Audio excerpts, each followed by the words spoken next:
Are you here to help find the baby saurians? And I'm Toba. You must be the helpers that we've been waiting for. It's nice to meet you too, but we're just passing through. Oh, but Uncle Sanka said he was gonna send some of his friends over to help us. You sure he didn't mean you? Yeah, sorry. Whatever this is about, it sounds like you've got the wrong end of the stick. Wrong end of the stick? Darn it! We've been tricked, Hoonie.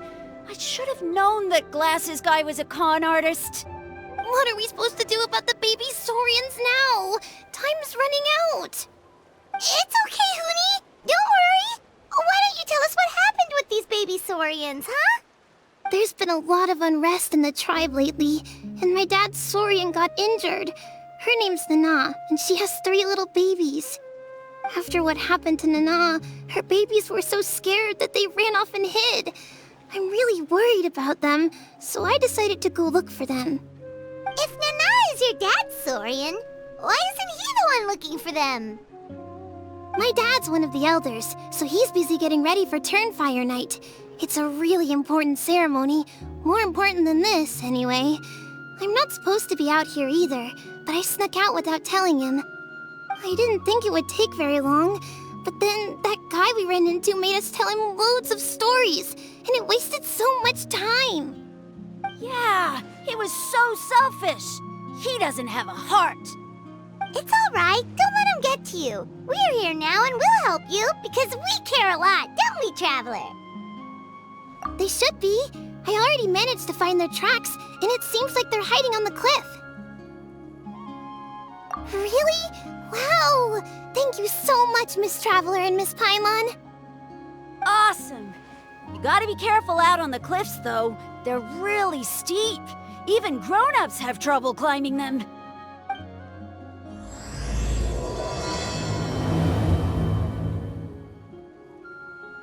Rooney said the baby saurians are on the cliff, so let's find a way up.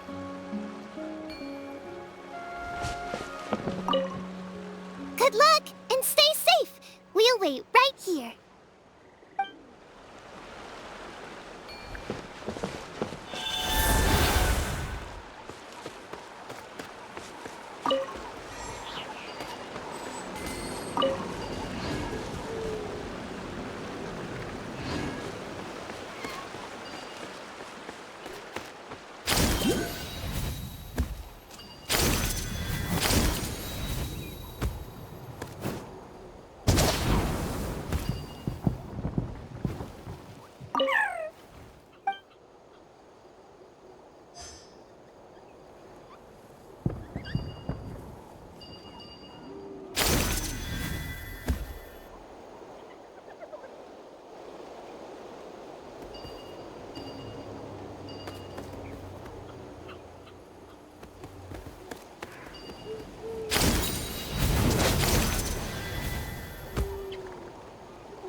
We found them!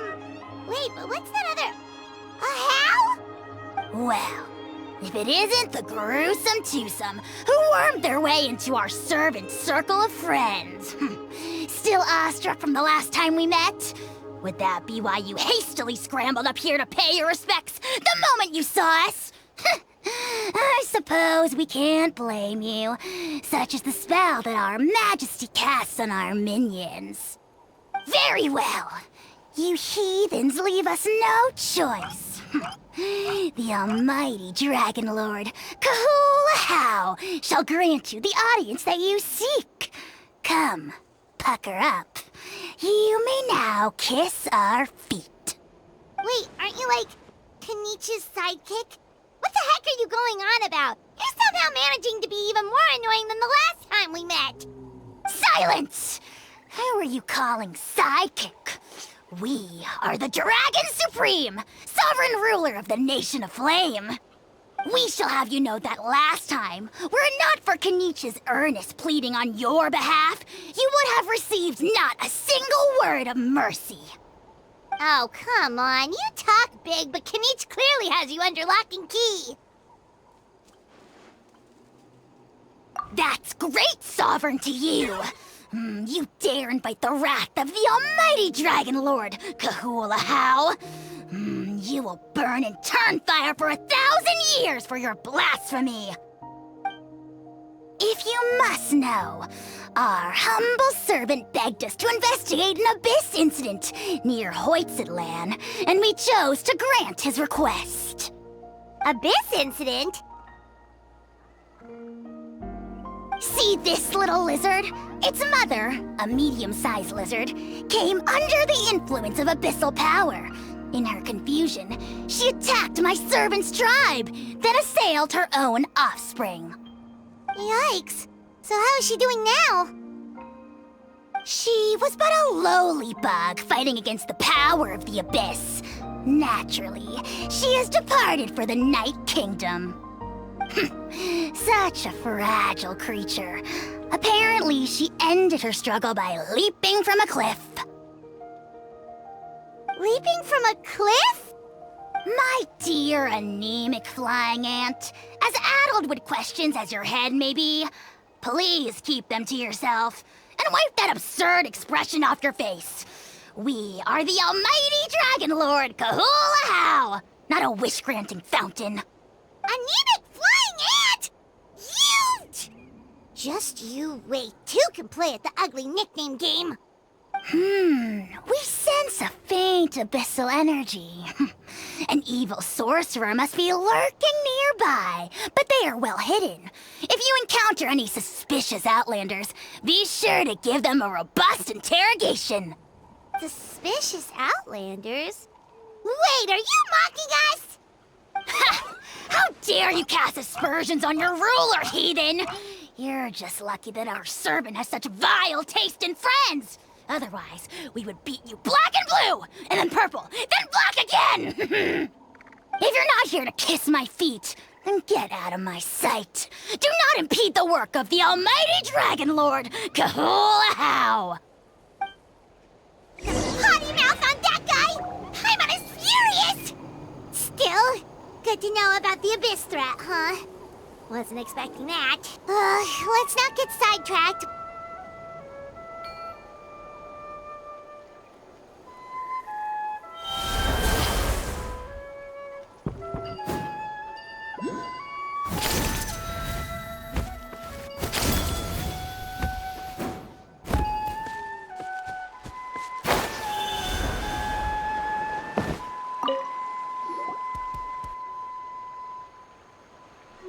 Wow, you're back already?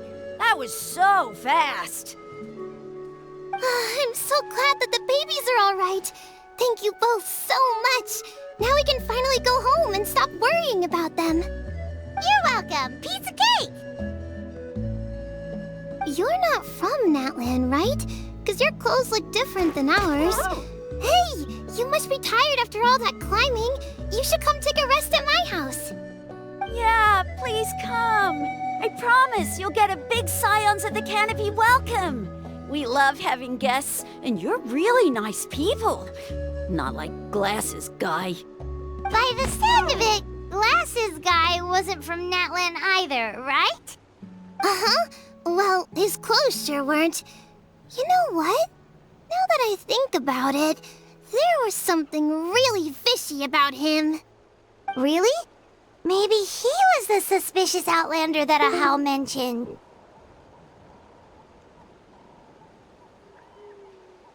Sure, if you're interested.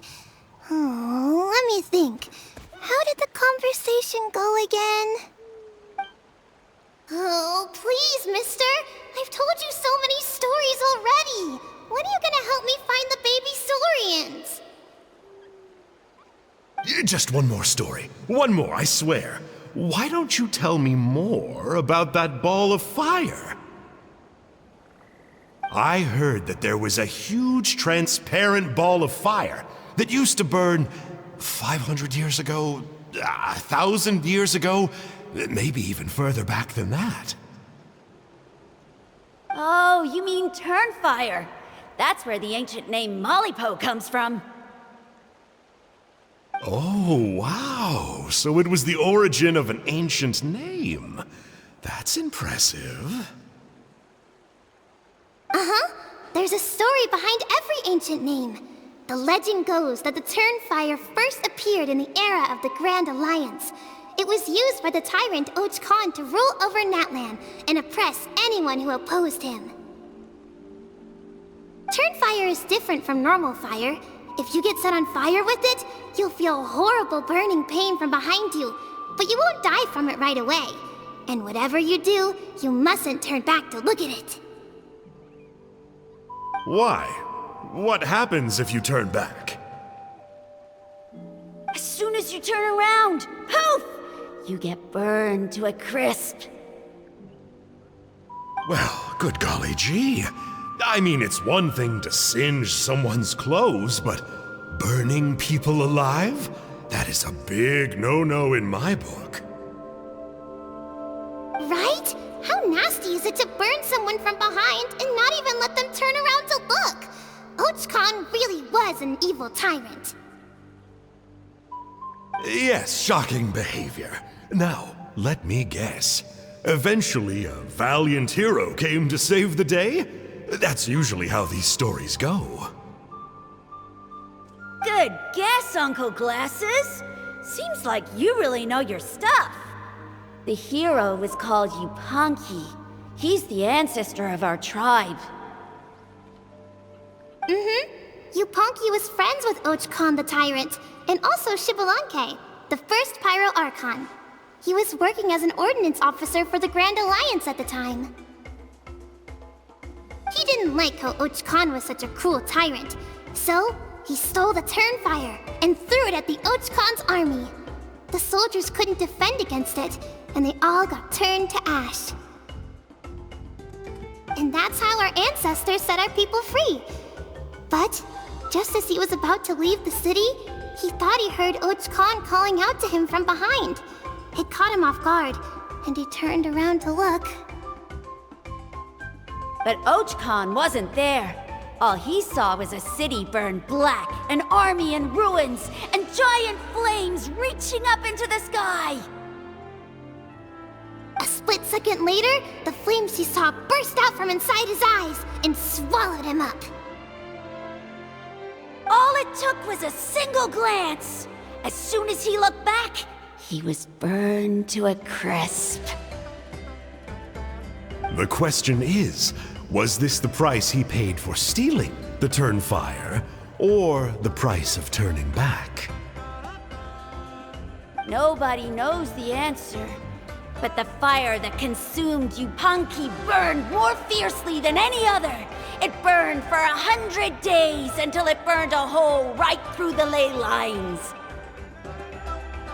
And then, the flame dropped into the deathly dark Night Kingdom, where it still burns to this day. The grown-ups say that it lights up the path that leads to the next life. But for the dead to be reborn, they have to accept the flames and be purified by the fire first. It's like a final look back at your life, where you have to answer for everything you did. Anyway, that's the story of Yupanqui's Turnfire.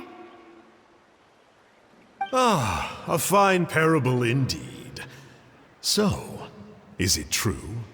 Is it really possible to find this fire in the Night Kingdom? I don't know. I think it's just a story. Either way, I assume this name has been passed down in your tribe ever since? Sure has. It went to Burkina, the hero that we celebrate on Turnfire Night. But that was 500 years ago. Yeah, and now it belongs to Kanich. So we often call him Malipo Kanich. Kinich, huh? All right, Uncle Glasses, that's enough stories. Now, can you please go find the baby Saurians for us like you promised?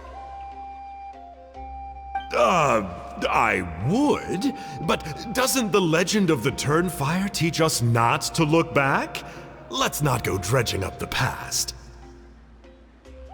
Tell me more about this Kinich guy. One more story, I swear. Starting now. No? Careful, Toba. You look dangerously close to cursing me out right now. Tut tut, we can't have that. Cursing is for grown-ups only. Uncle, you'd better not be trying to trick us, or the Turnfire will get you when you die. How would it get me if I'm outside of Natland? Uncle Glasses isn't from here, you know. Unlike you. Huh? Wait, is that?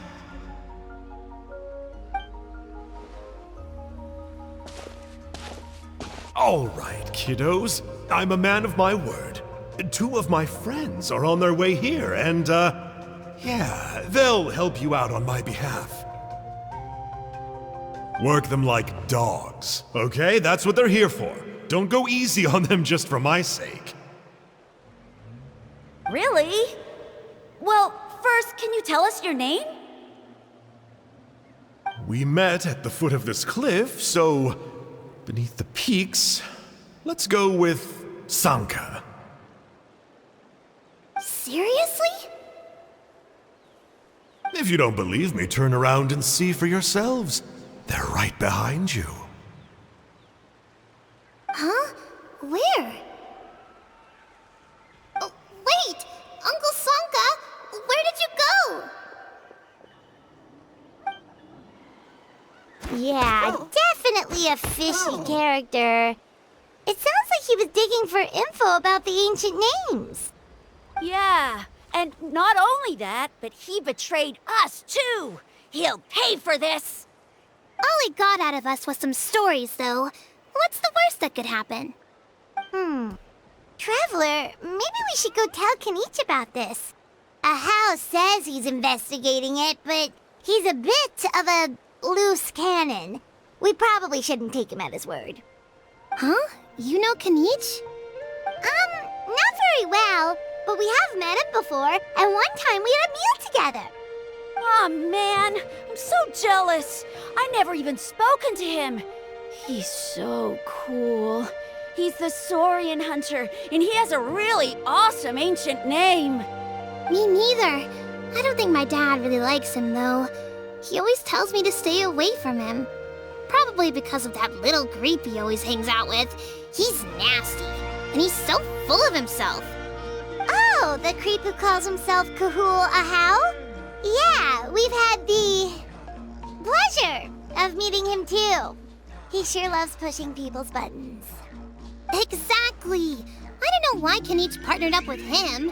Why didn't he pick me instead? Uh-oh! Honey, look how late it is. We've been out way too long. We better get home now or we'll get yelled at. Oh, yikes. You're right. Okay, well, this path here leads to our settlement. If you decide to visit, remember to come to my house. If there's anything you need, my dad can help get it for you. Hope to see you soon. We gotta run. Bye for now.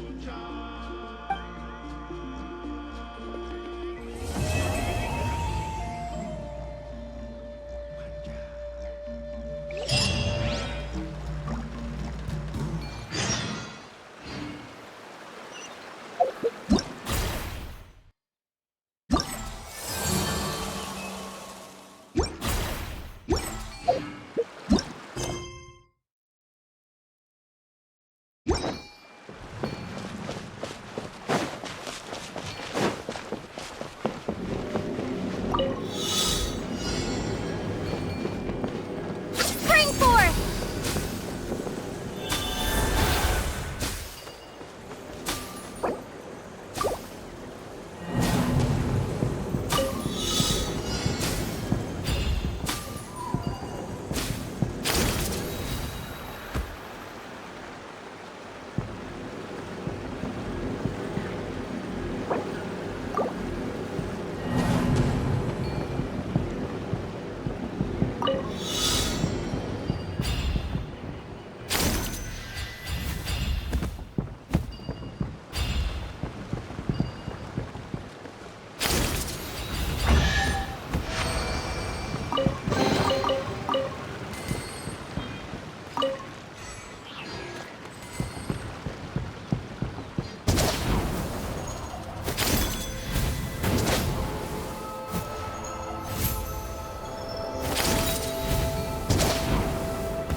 Let's go, Twirly!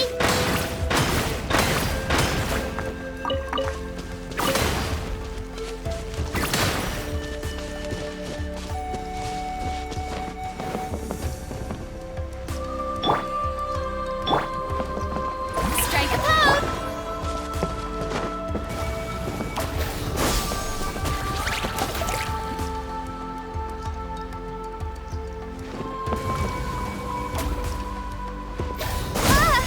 Maybe I wasn't meant for this world.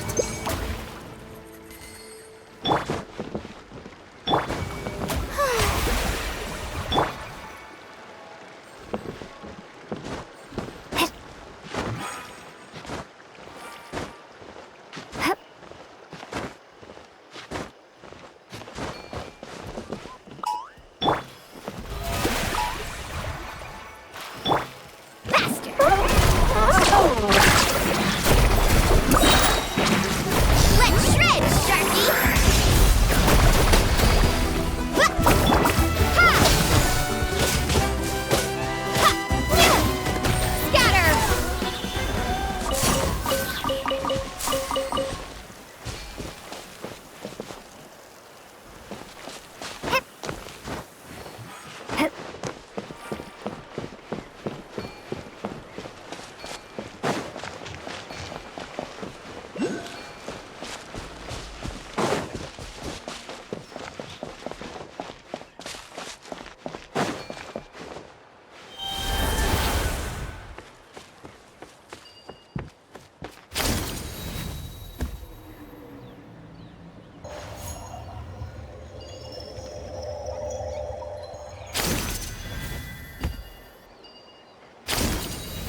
What were you thinking, going out by yourself? Don't you know how dangerous it is? It's okay. Toba helped me. And we met some kind strangers who helped us, and... Kind strangers? What made you so sure they were so kind, huh? Oh, I suppose they had kind stranger written on their foreheads?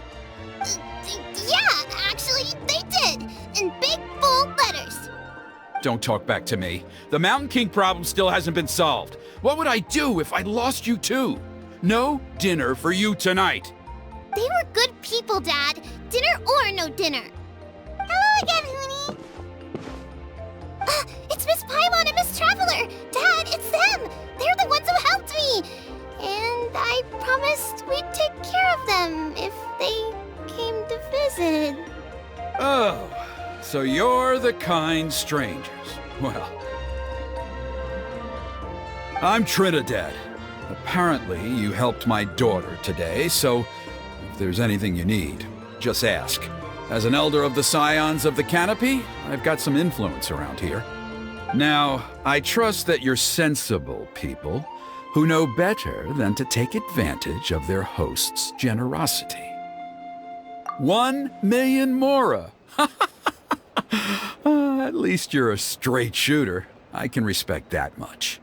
Dad, please! They're not bad people! They've eaten at the same table with Kanich before! Be nice to them! Kanich? Wait!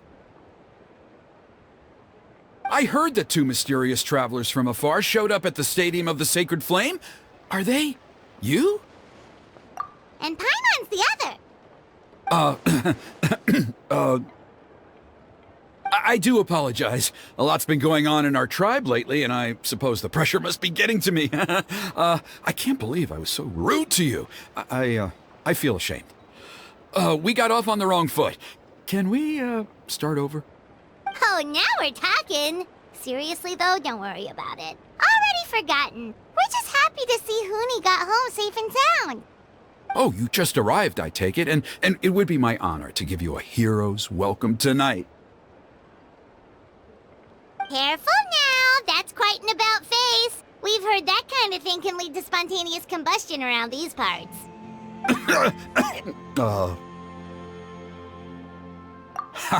My dear traveler, you are very perceptive indeed. Go inside now, Huni. Dad's got some important business to discuss. Okay.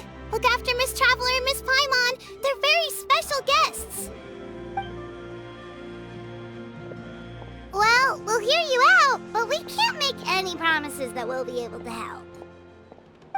Well, this is a matter of utmost importance. Please, allow me to explain.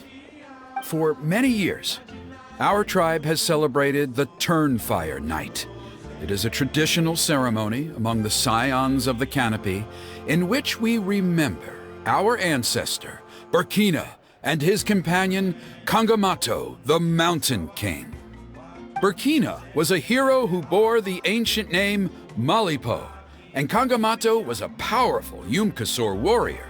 Together, they fought against the Abyss. They were victorious, but it came at a great cost. Burkina paid with his life. The Mountain King survived, but was contaminated by the Abyss, and he remains in hibernation to this day. Normally, Yupanqui never live longer than a century. It is possible that the Abyssal Power is responsible for his unnaturally long lifespan. Oh, that's right. The Mountain King is a living symbol of our glory, but even this glory comes at a price. The abyssal power inside him is highly sensitive, and when it is disturbed, he awakens and flies into a blind rage, attacking anything that moves. So, besides the ceremony, another important part of Turnfire Night each year is cleansing the abyssal power inside the Mountain King so that he will remain sound asleep. However, Abyss-related incidents have been on the rise in that land lately, as I'm sure you're both aware. As a result, it has become increasingly difficult to keep the Mountain King in hibernation. Only 5 months have passed since the last Turnfire Night, and he's already showing signs of instability. Has he woken up again? He has. We managed to contain the situation by performing a makeshift ceremony right away, but it was a close call. He could reawaken at any moment. Also, he attacked and wounded my companion, Nana, during the ceremony. She became contaminated by the Abyss as a result, and... We heard. Such a tragedy. We're really sorry for your loss. Yes, and Nana wasn't the first. Anyway, right now we're preparing for an exceptional Turnfire Night ceremony, and we need to find a suitable flame bearer. From what I've heard about your adventures, I believe you would be perfect for the role. Of course. Plus, he's a bona fide hero who inherited the Malipo name. Oh, you mean Kanich? Yes, he's the one. A hero, worth his weight in gold. And unfortunately for us, he's all too aware of that. No prizes for guessing what he said when I asked him to host a Turnfire Night outside of the annual schedule. An exceptional ceremony? Oh, I'll have to charge an exceptional price. I swear, no other concept exists in that boy's brain. I'm not the one to usually talk about people behind their backs, but I'm convinced the Wyab got hit on the head and took a wrong turn the day it chose to give that ancient name to him. I mean, have you ever heard of a hero whose mantra is, "What's your asking price?" Oh, and don't get me started on that insufferable Ahau he hangs around with. Thinks he's God's gift to mankind. Pompous fool. Yeah, Paimon has to agree on that last part. Anyway, the fact is, the ceremony can just as easily be done without him as long as we can find someone else. And besides, you two seem like much better candidates. So, what do you think? Well, there's only a few days left before the ceremony. We can't afford to waste what little time we have on negotiating with him. No, I much prefer if you would consider taking his place. Wonderful! I can't thank you enough. Huni was right about you. You have kindness in your hearts. Come with me to the other side of the mountain. I'll bring you up to speed on each step of the ceremony. As experienced warriors, I'm sure you'll pick it up in no time.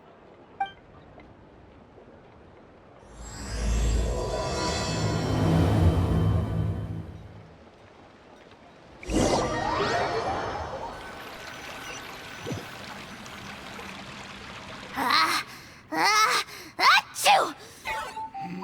Curses! Who dares insult the great Kahula How behind his back? Oh, great Kahul Ahau, bless you. Shut your filthy mouth, worm of the abyss! Your putrid words defile the air we breathe. You make the almighty Dragon Lord, Kahula How, sick to the stomach! Speaking as a member of the Abyss Order, that's music to my ears. Exactly the kind of reaction we're going for. But on a personal level, I gotta say, it's pretty hurtful. Ugh, never have we heard such brazen blustering from someone who is inches from death! Up yours, Four Eyes! We spit in your face! Okay, well, that I am at a loss to explain. How do I manage to stay so chirpy and cheerful? I can only guess it's some kind of powerful magic. But I digress. Mr. Kinich, I admit it, you, sir, are a legendary hunter. Still, the only reason you caught me is that I was reluctant to run away. You see, I'm very interested in the lore of your tribe. Kay. Is that it? Kay? Aren't you intrigued to know what it is about you guys that prompted a visit from the Abyss? It's the extreme sports! The other day, I narrowly avoided getting hit by a very brave soul who just leaped off a cliff. I think you call it bungee jumping? Anyway, I was very impressed. That is what I call embracing the spirit of adventure.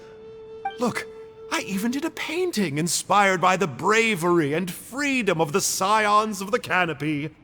You scum-sucking swine! I swear, if you go bungee jumping, it'll be without a rope! Head first off the tallest cliff, with a band of hunters on your tail, and nowhere left to run, and a bottomless cesspit waiting for you on the ground. You say that, but I get the sense that Mr. Kinich isn't planning to take my life right now. On top of that, I'm tired of spying on you from afar.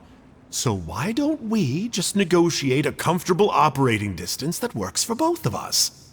I've heard that the most important thing in human relationships is to respect each other's boundaries.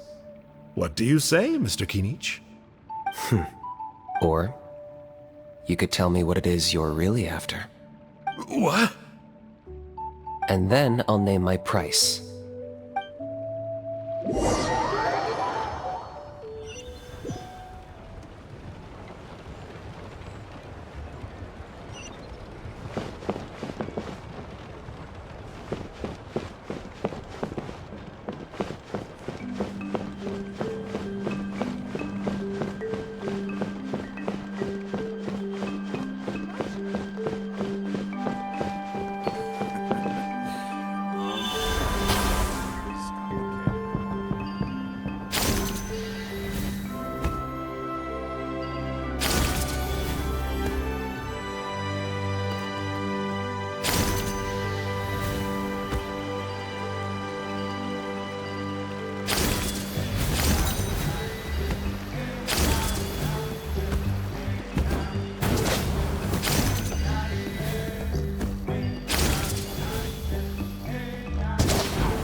begins! Propagate! Germinate!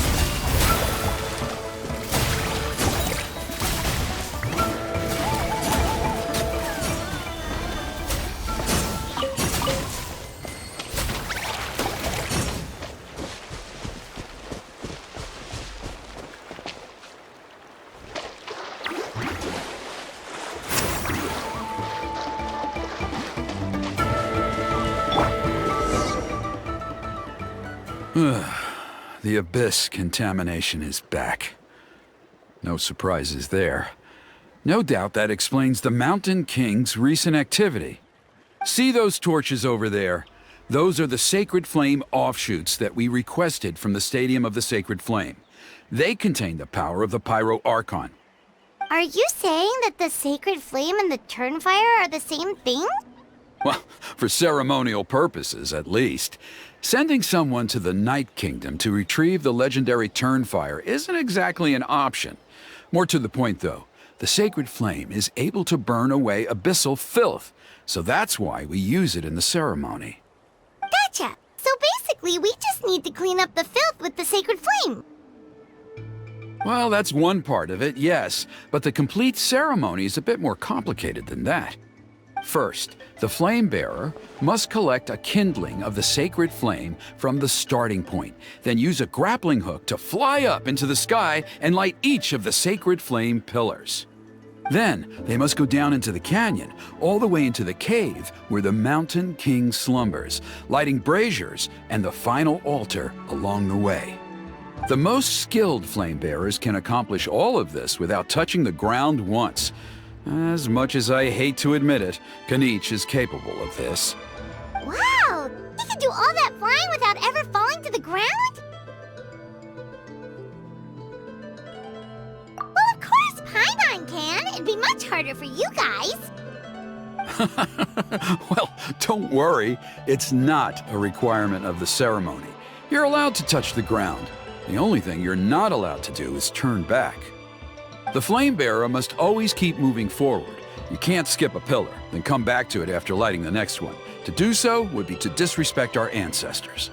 So, what actually happens if you do turn back? Surely the fires don't just go out. If you're not careful, you might get burned. What about today then? Does the same rule apply? Oh no, don't worry. Today is just a practice. The order doesn't matter. You just need to take the sacred flame, cleanse the filth, then go light all the braziers. Are you ready? I'll repeat all the key points again. Gather the kindling, cleanse the filth, and light all the braziers. I'll wait for you at the end.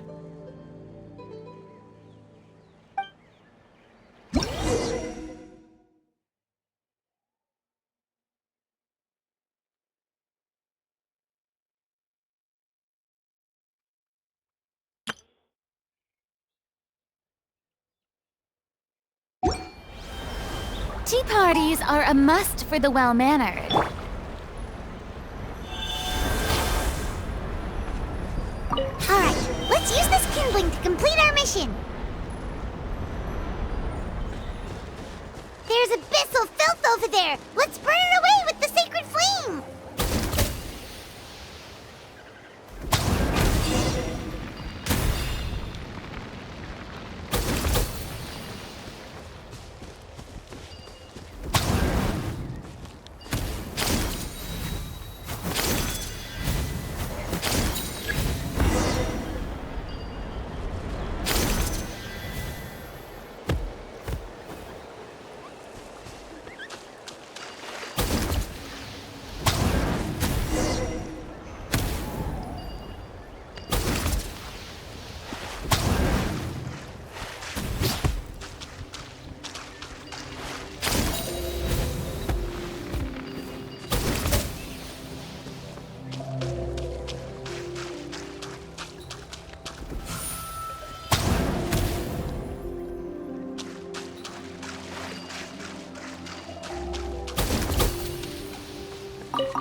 should be all the braziers. Let's regroup with Trinidad.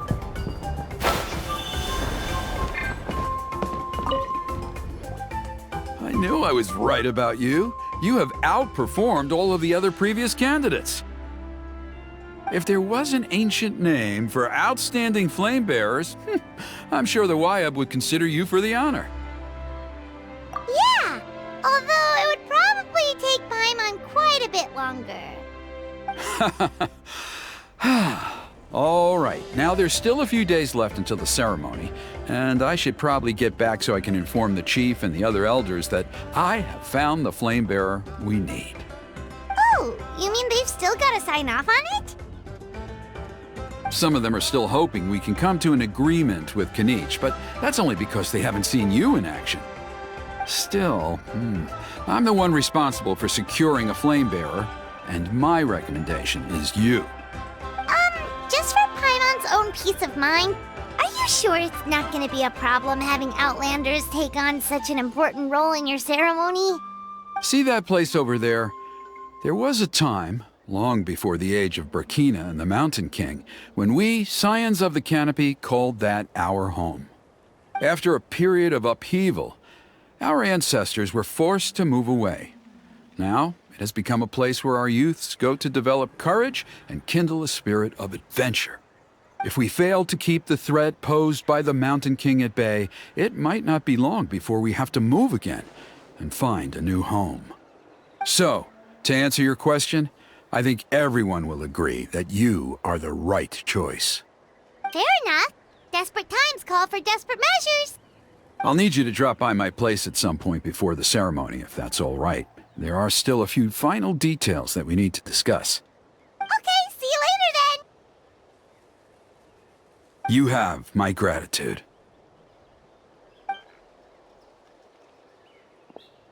We've helped out with a lot of other local festivals before, but this one feels a little different. Anyway, let's take a break before heading back to Trinidad's place.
Traveler? Paimon? Kanichi! Fancy meeting you here. We've actually been looking for you. I'll get straight to the point. I hear you accepted a proposal from Elder Trinidad. Oh, the, Turnfire Knight, you mean. You were still his first choice. It's just... Oh, jeez. It's not what it looks like, promise. Chill, it's cool. I only mention it because there's something you should know. And I suspect Elder Trinidad hasn't been completely forthcoming with you. His true intention is to resolve the Mountain King problem once and for all. Once and for all? You mean this'll be the last Turnfire Knight ever? That's right.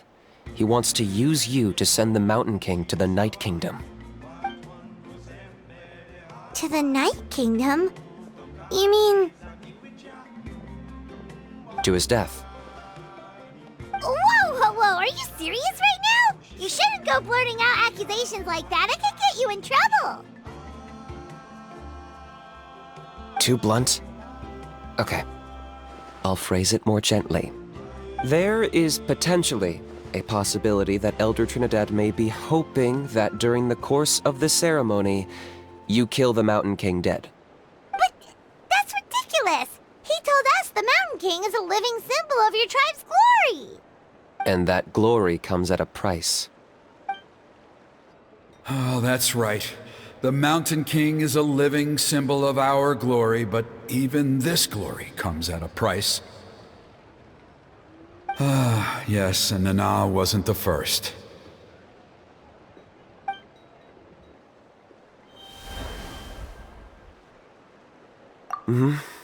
She likely won't be the last to lose her life either.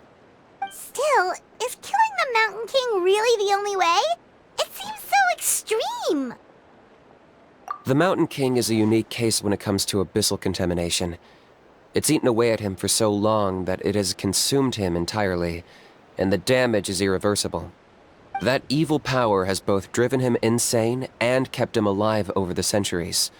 So, to look at it one way, once it's completely purged from his body, the Mountain King will finally be able to rest in peace.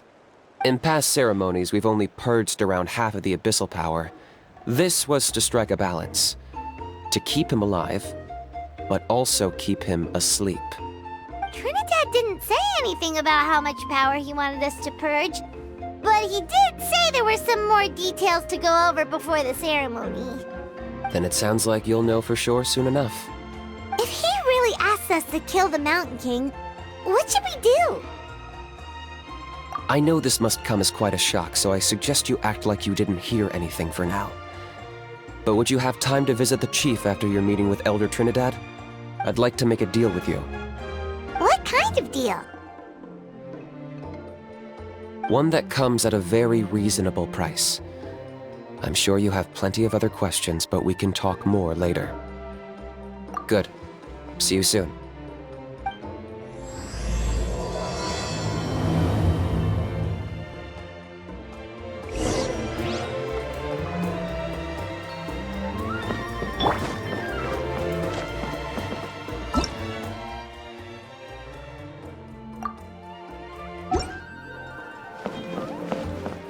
Strike a pose!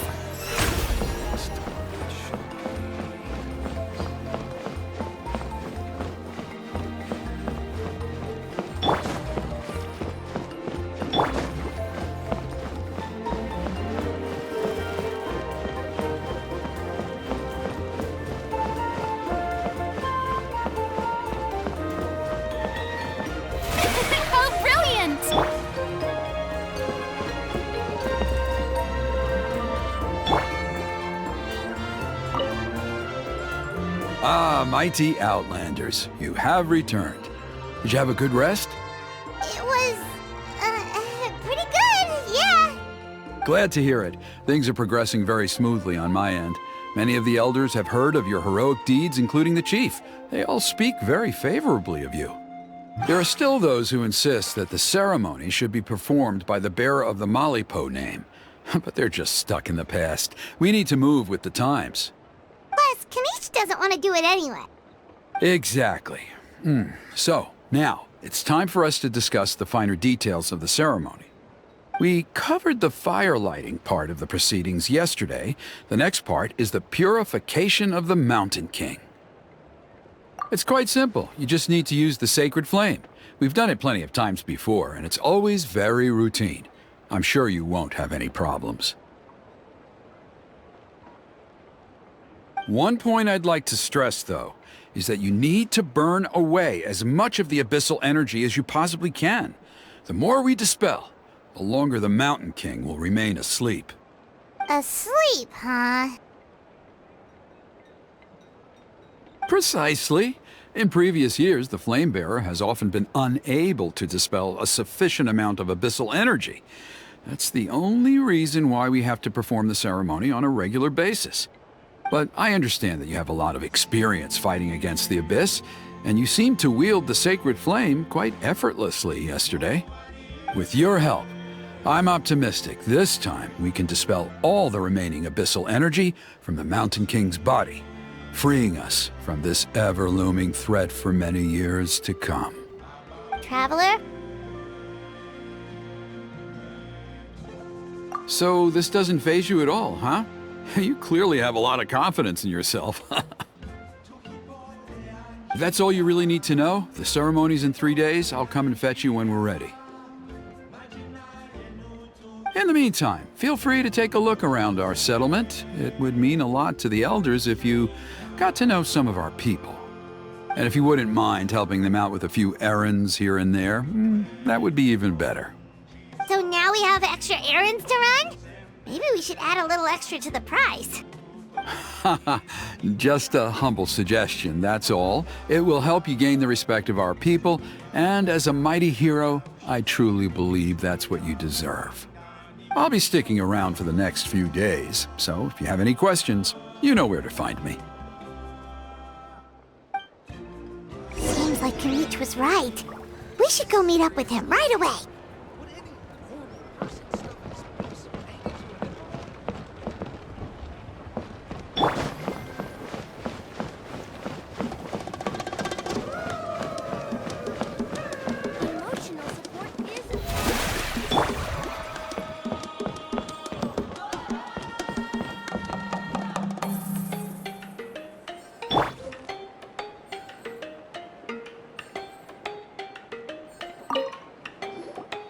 Huh, you're here. Kanich! Elder Trinidad said that... I can tell. It's written on your faces. Is that the Traveler in Paimon? Forgive me for not being there to welcome you on your arrival. That should have been my duty as chief. Hello, Chief Waina. I only heard the news from Trinidad yesterday, so I asked Kanich to invite you over for a quick chat. I believe Kanich has already filled you in, so I'll get straight to the point. Firstly, I fully endorse your appointment as flame bearers for the upcoming Turnfire night. However, I would like to request that you take steps to ensure the Mountain King's safety.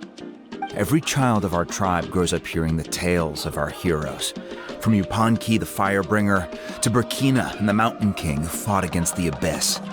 This is our history and our heritage, the source of our pride and the center of our faith. To kill the Mountain King would be to destroy our spirit. I would never be able to face our ancestors in the Night Kingdom. Nana's death was a great tragedy, and I do not blame Trinidad for the actions he has taken. Nevertheless, I cannot allow any harm to come to the Mountain King. The very roots of our identity are at stake. My honored guests, please give this matter your serious consideration. Perhaps there is. but despite all our attempts to contain the situation over the years, we've not found it. Right now, I should like to hear where you stand on this matter. Running away won't solve anything. You just need some time to think this through, that's all. Don't worry. We'll come up with something if we put our heads together. Thank you both. There are still 3 days left before the ceremony. I hope they will bring you clarity. So, Kenichi, earlier you were saying that... Let's walk and talk. I'll show you around the tribe. That works too. Paimon needs to get some air after this.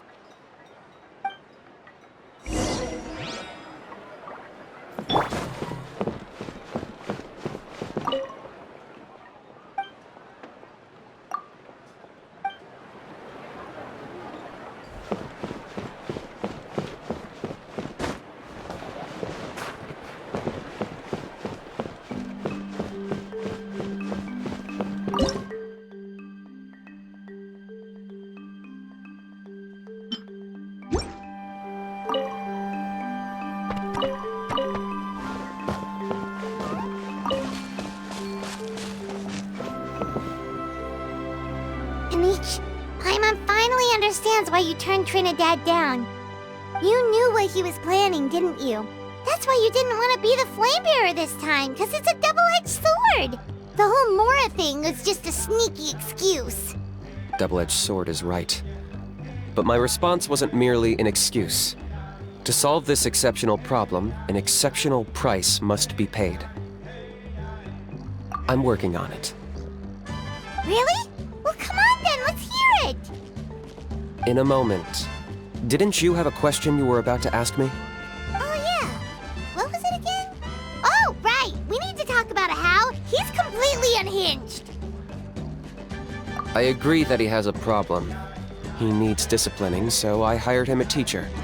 You got him a teacher? Oh, Paimon would love to see him get scolded for bad behavior. Anyway, moving on. When we ran into a house, he said you two were investigating some abyss thing together. Is that related to the whole Mountain King situation? Yes, that's the angle I've been working on. I'm a Saurian hunter, but I occasionally hunt the abyss too. One time I was pursuing some purple demonic dogs when I accidentally entered a hidden space. I did some research after the fact. Apparently they're known as beastly rifts, and there are many of them of all different sizes. That's where those purple dogs were coming from. So, if we can locate one of these beastly rifts, clear the monsters out, and move the Mountain King inside, he'd be able to continue living, but without posing a threat to the tribe. Whoa, that sounds kinda crazy. Would it really work? It's not without its risks, of course. There's a lot of unknowns in the equation. For instance, for all we know, a prolonged period inside the rift could make the Mountain King's condition worse. Still, we desperately need something like this, even just as a temporary measure. You've seen the conflict the issue is causing in our tribe for yourselves, and believe me, it's been a long time coming. The chief is adamant about keeping the Mountain King alive, whatever happens. Paimon can understand. It's less about the Mountain King and more about preserving your culture and heritage. Yes, but on the flip side, you've got people like Elder Trinidad, who is more concerned about protecting the people he cares about now and into the future. And he has every right to take that view. It's one thing to try and preserve the last remnants of a glorious past, but making your kin pay the price for it? No one can seriously tell them that's a fair trade. You're right. There's no easy answers here. Let's leave that to one side for a moment and assume we go with your plan. How do you actually intend to find one of these beastly rifts? Because at least in our experience, the dogs open the rifts when they want to attack us, not the other way around. I think I know a way. You have any better ideas? Not at the moment, but it just feels like using the power of the Abyss for our own ends isn't gonna end well. After all, the Abyss is what turned the Mountain King into a monster in the first place. People are gonna think you've lost your marbles. If it doesn't end well, then that's the price we pay. Everything in the world comes at a price. Even when Yupanqui, the Firebringer, stole the Turnfire, it cost him dearly. The Mountain King's erratic outbursts have brought tensions within the tribe to a boiling point. Unless this gets resolved quickly, everyone will be stuck in a stalemate. All right. So what's this deal you wanted to make with us? We're hardly experts on exploiting abyssal power. All I need you to do is keep people away from me. I'm getting harassed on a daily basis by people trying to convince me to be the Flame Bearer. I can't afford to waste all my energy dealing with them. If you help me out, there'll be a gift for you in return. Ooh, what kind of gift? Something well worth your while, I'd say. Just keep doing what you've been doing. Integrate yourself with the tribespeople, so everyone comes to terms with the fact that we have a new Flame Bearer. That way, I won't have an endless stream of people coming to beg me to join the ceremony, and I can focus on finding a way to summon the beastly rift. Then, when the day of the ceremony comes, we'll move the Mountain King into his new home. Still sounds pretty crazy. Even for a daredevil like you, that's dangerous. And even if it works, what if neither Chief Lina nor Elder Trinidad are happy with it? Have you thought about what you'd do then? At least the two of them would finally be on the same side of the issue, leaving only me on the opposing side. The tribe needs leaders like them far more than a Saurian hunter for hire like me. Can I take that to mean that we have a deal? For sure. And who knows, maybe we'll come up with an even better solution to all of this in the next couple of days. Great. Well, for the next couple of days, please spend some time among the tribe and lend a hand wherever you can. I'm sure everyone will be swept off their feet when they meet our new Flame Bearer. Good luck to us both.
Take heart. Victory.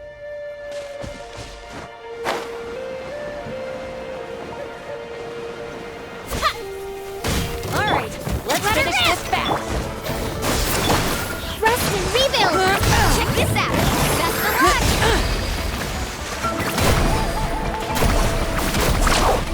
That was quick.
comes another. Spring force!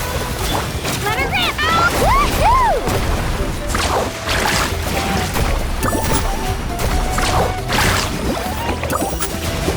Oh, watch the circle carving wave! Amazing! This was new.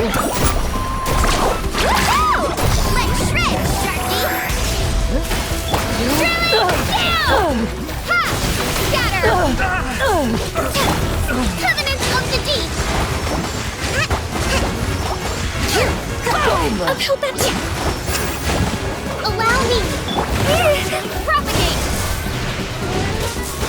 Yeah! Japan! Woohoo! Amazing!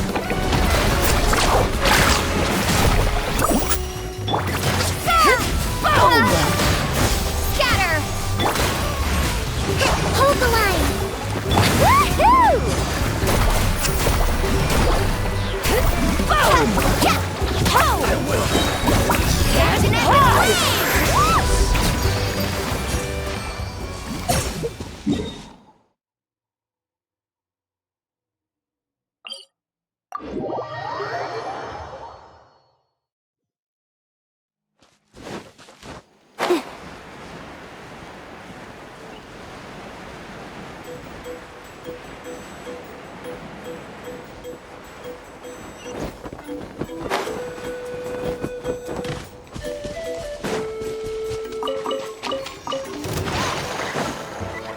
right here!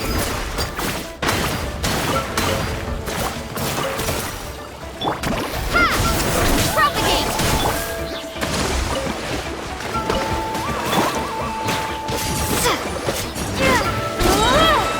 Spring forth! Billowing surge! Get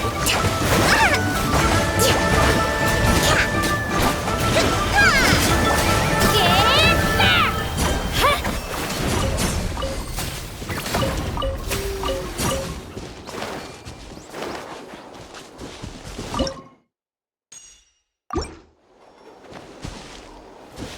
Let's have some fun, shall we? Here goes! Rain of Allow me! bullets! Scatter! Ha!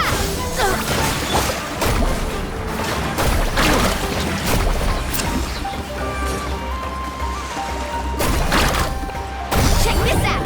Best of luck! Germinate! Turret, bring refuge! Hold the line! Scatter! Clear the area!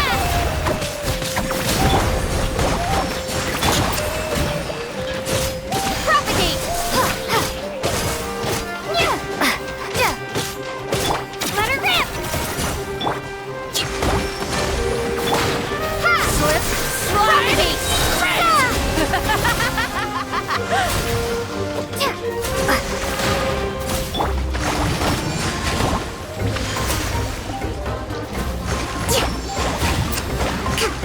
A brash maneuver! Scatter! Japan! Rest and rebuild!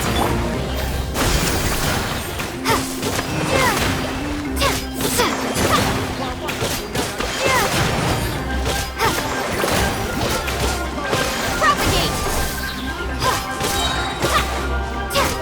Scatter! Billowing surge!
Okay, task for the day.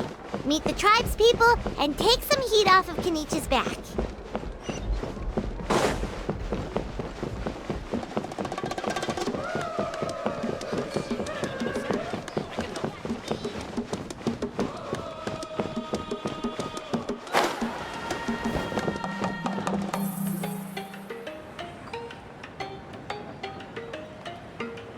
Hoonie, how can you call the Mountain King a monster?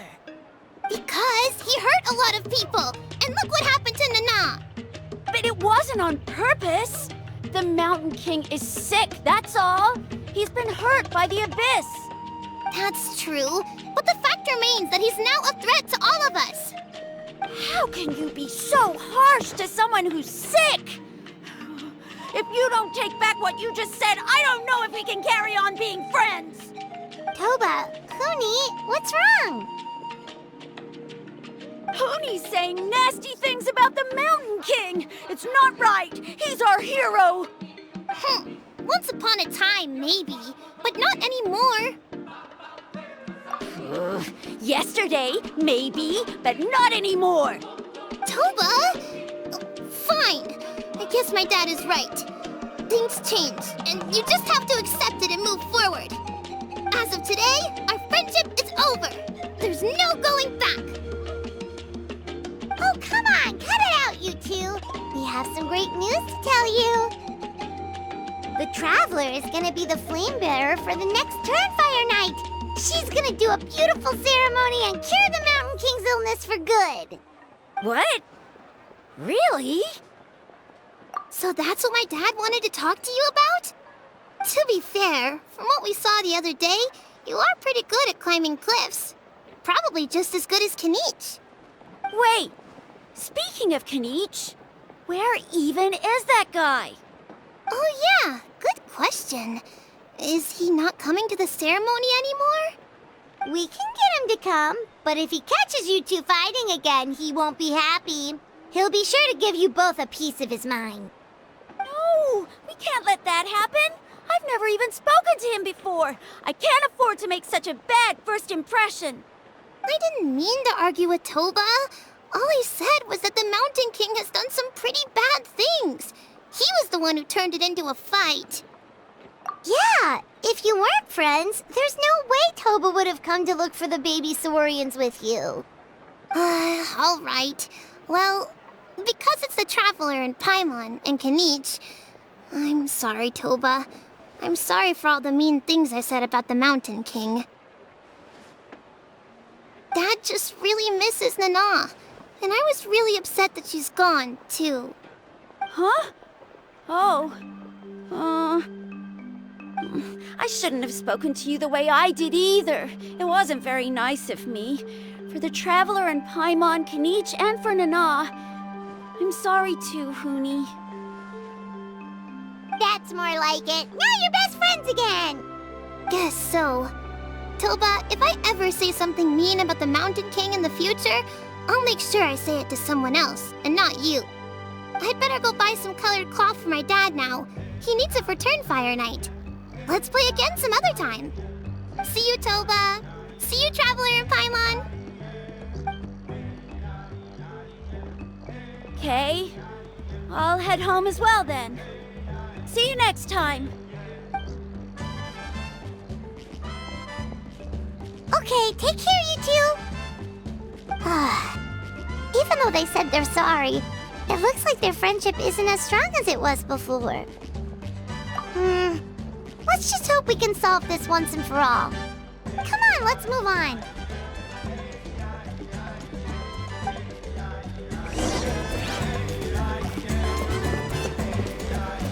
Huh? What's going on over there? Let's take a look.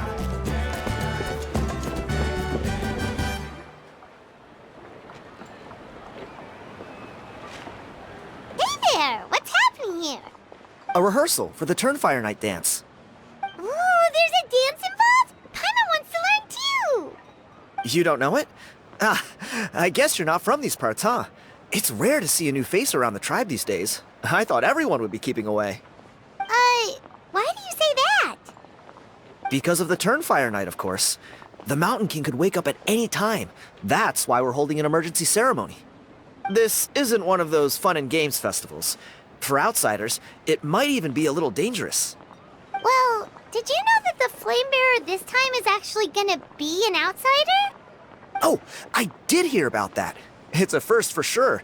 I would have loved to meet them in person. What? Oh, it's you? Man, oh man. Well, this is a nice surprise. It's funny. I was just thinking that I'll probably miss out on meeting the new Flame Bearer since I'm not taking part this time around. Then suddenly, there you are. Must be my lucky day. You're not taking part in the Turnfire night? How come? You're not an outsider too, are you? You must be joking. Watch this.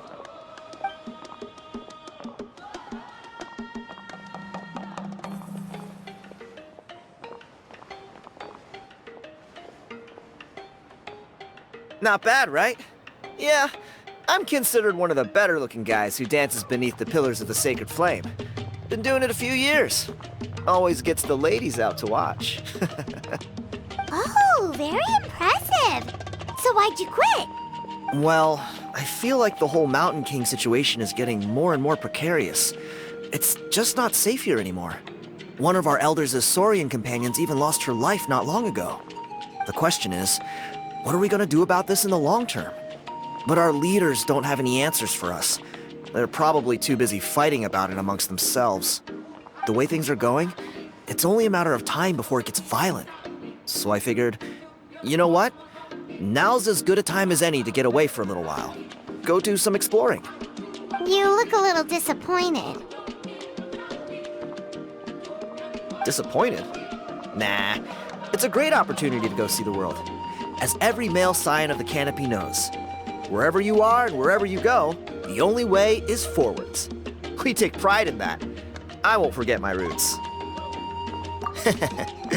I managed to get in touch with the Saurian Relics Association. They gave me a simple test. Find a decent quality relic, and they'll make me a member.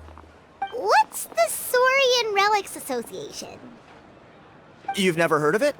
It's a group of amateur history enthusiasts who do research on the ancient Saurian era. They're all about collecting relics and remnants from that age.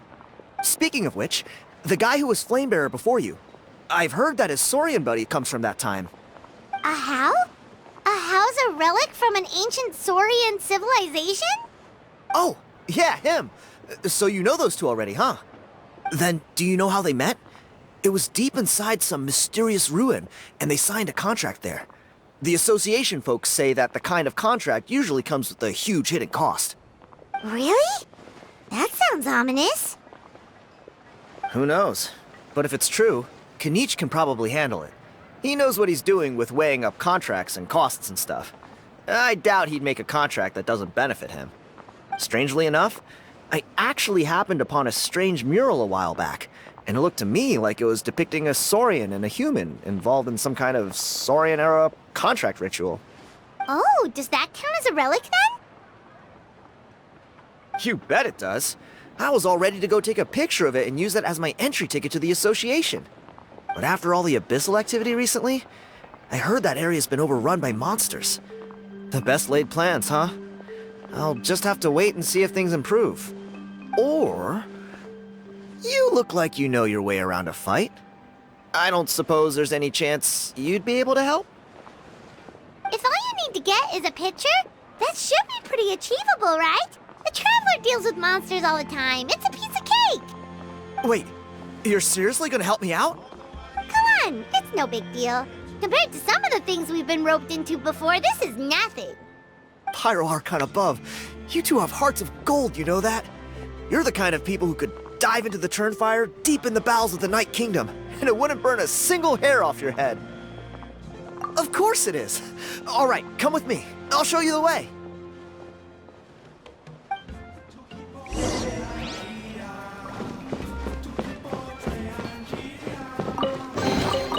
A reward on the road.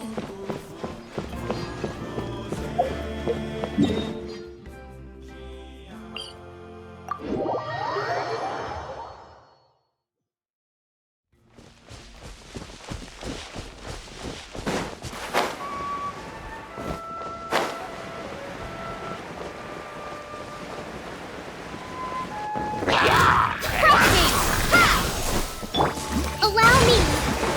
Right here.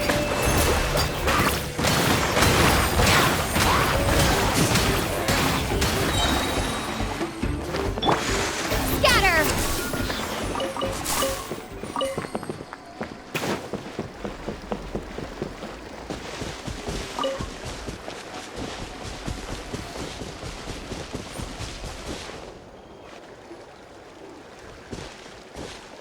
There it is.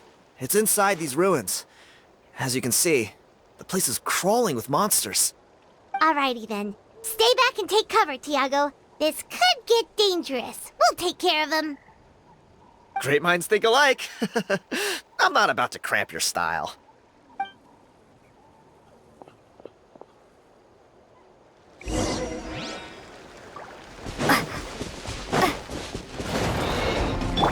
Hold the line. Drilling down. Catch an epic flame. Ha! Springboard.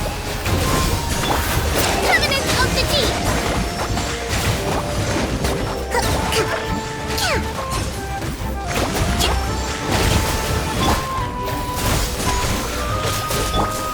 Let's ride.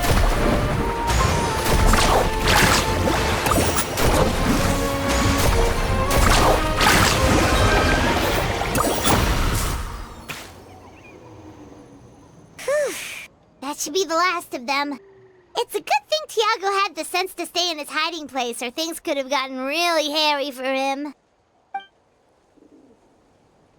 Hey, look! That's gotta be it, right? Definitely looks like a mural. True. Now that you mention it, most ancient murals take up a whole huge wall. This looks more like someone with a paintbrush got bored and started doodling. It does match the story he told us, though. There's a Saurian and a human. So, is that supposed to be what an ancient contract ritual looked like? Whatever. We're not here to decipher it. Just photograph it.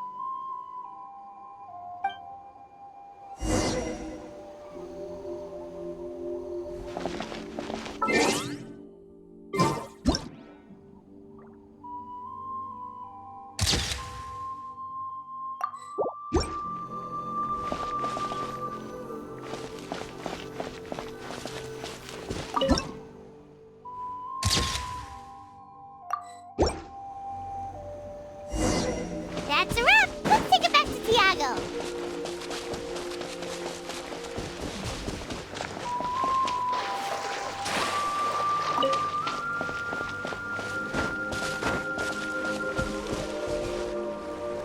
You've been robbed? Oh, Ponche. And I thought my luck was bad. I put blood, sweat, and tears into that, and now I've got nothing to show for it. Some gap-toothed goon stole it from me.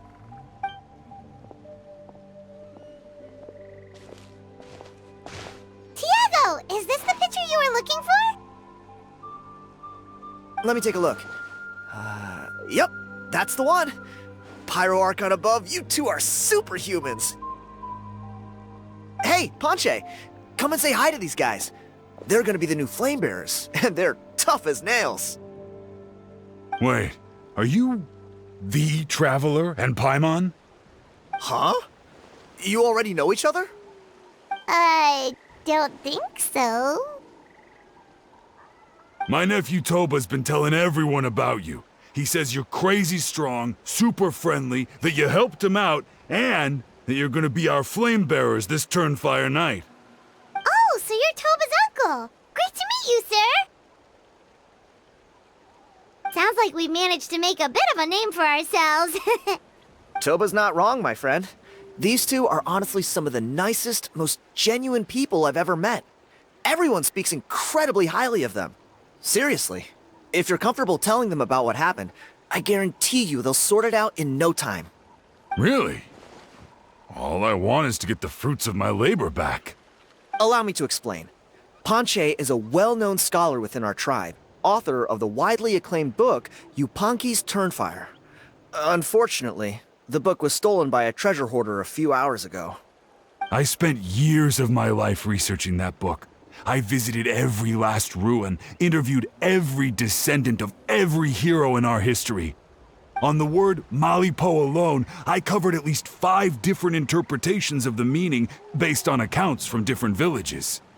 It was an unparalleled masterpiece. And now it's all gone.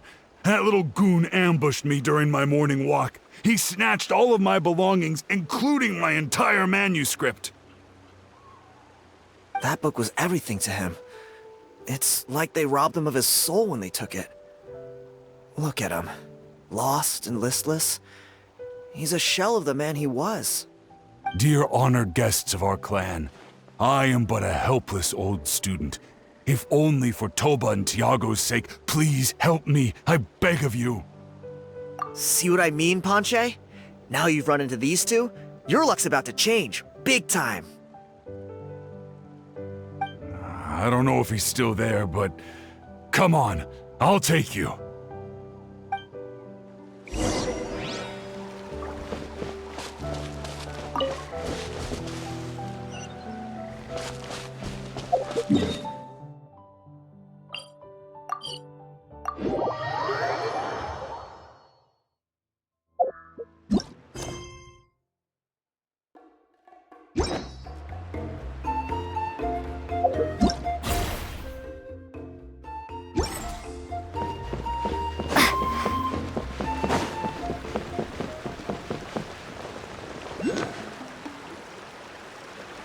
Hey!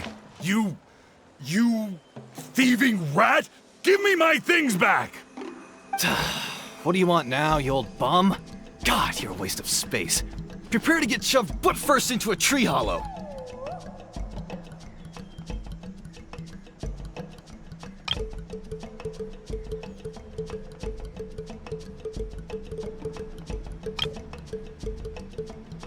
Oh, what's this? Brought a little bodyguard with you, huh? All right, let's see what you've got. What's this?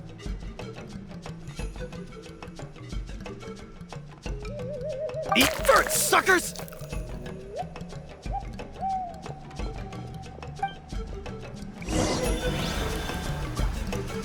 Hey, he's trying to get away! You good? Let's chase him down!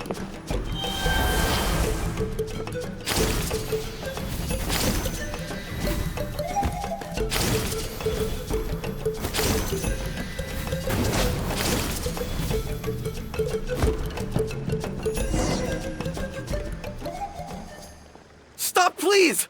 By all the warriors, heroes, gods, and kings, I can't run any longer!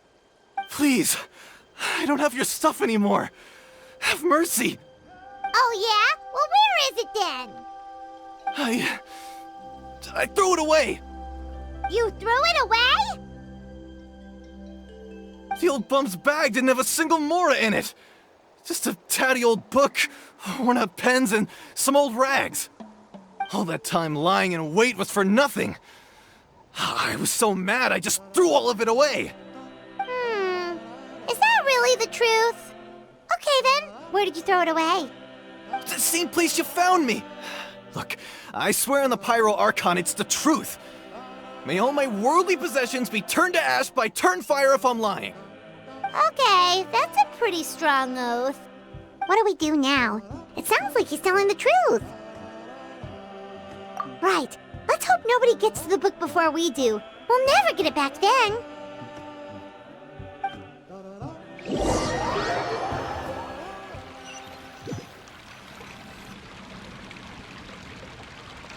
Although the Turnfire is a heroic symbol in Hoytzatlan, it always comes with the more ominous implication of eventual tragedy. This holds true for all bearers of this ancient name in recorded history. Each one of them died of non-natural causes, as if the specter of the Turnfire was always lurking in the background. This appears to suggest the existence of some higher power that is always watching the name-bearer, examining their actions, and eventually demanding payment in return. None can escape this payment, unless, perhaps, they could honestly swear by Turnfire to never make a single mistake in their entire life. Yupanqui's Turnfire. What an incredible work on ancient name philology. I can't believe it was just lying there for me to take. Let me see, the author is Ponche. Nice. A gentleman and a scholar. Silence, book muncher! The great Kahulahau will suffer your droning voice no longer. Do you truly find no joy at all in perusing such rich historical records? Joy? What joy is there in this pointless drivel? Well, it makes a pretty shocking prediction. Every bearer of the ancient name Malipo eventually meets a grisly end. Maybe that's the price you pay for the name that means price? What? You're saying Kenichi will die a violent death? So I'll finally get to take over his body? When will that glorious day arrive? The great Kahulahau demands to know! Wow, you are just irredeemable, aren't you? An agent of chaos down to the core. You make us Abyss Order folks look like saints in comparison. Silence, maggot! To presume that anyone compares your kind with the great Kahulahau is sheer vanity. And if that day ever comes, oh, your doom will soon follow. You don't need to lecture me about Doomsday. Here's what I know, based on countless historical texts. All civilizations will be reduced to rubble by the passage of time. From ancient kingdoms, to heavenly thrones, to worlds beyond, there are no exceptions. But from the ruins of every civilization, the dust will rise and never settle, thus transcending the confines of time. That dust is what we call a civilization's spirit. And you, great Kahulahau, are one such speck of dust from a bygone age. I've paid dearly for the chance to observe you up close. Now, let me take a good look at you. We'll see whether any memories of that age still remain inside you.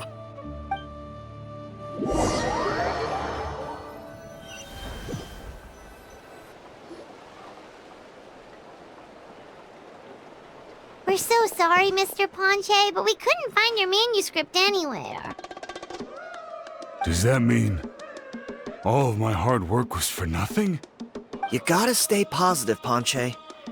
You might have lost the book, but the brains behind it are still intact. Surely you remember the main points at least? The whole reason I worked so hard to get it finished before the Turnfire night is because I hoped that maybe it might help us find a way through these trying times. But now... well, not exactly. But I thought my research might at least be a starting point. Oh, really? So what did you find out in your research? I think the key to all of this lies in the power of Malipo.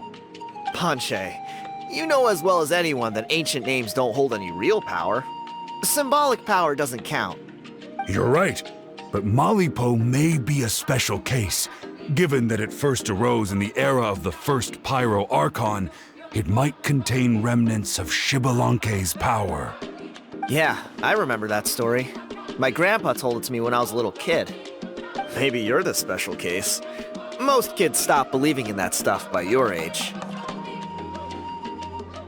I'm not talking about childhood superstitions here. There is evidence. Like what? Like the fact that the Mountain King is still alive.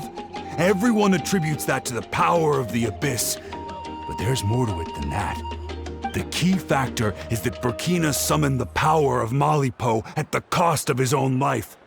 If you don't believe me, then answer me this. How many other creatures can you think of who lived longer, not shorter, after being contaminated by the Abyss? Traveler, different situation but similar idea. Doesn't this remind you of the hilly... So, I came to the conclusion that Malipo must refer to some mysterious ritual involving a tit-for-tat exchange. It began with the first Pyro Archon, fell with the Grand Alliance, then was buried in the Night Kingdom. And now, it awaits the call of its new bearer. Hey. Sorry to interrupt, Ponche, but you seem to be getting a little overexcited. I'm sorry. I was originally planning on presenting my findings to Kinich. I'd hoped he would be attending the upcoming ceremony. Sounds to me like you dreamed up one fanciful theory to support another. Kinich, what are you doing here? I more or less finished what I was doing, so I came to have a quick catch-up. Now a good time? Kinich! I'm onto something. I haven't worked out all the details, but you have to attend the Turnfire night. So Mr. Ponche here has done a lot of research on the history of the Turnfire, and thinks he might have found a way for you to solve the problem. I'll be there, Ponche. Let's go.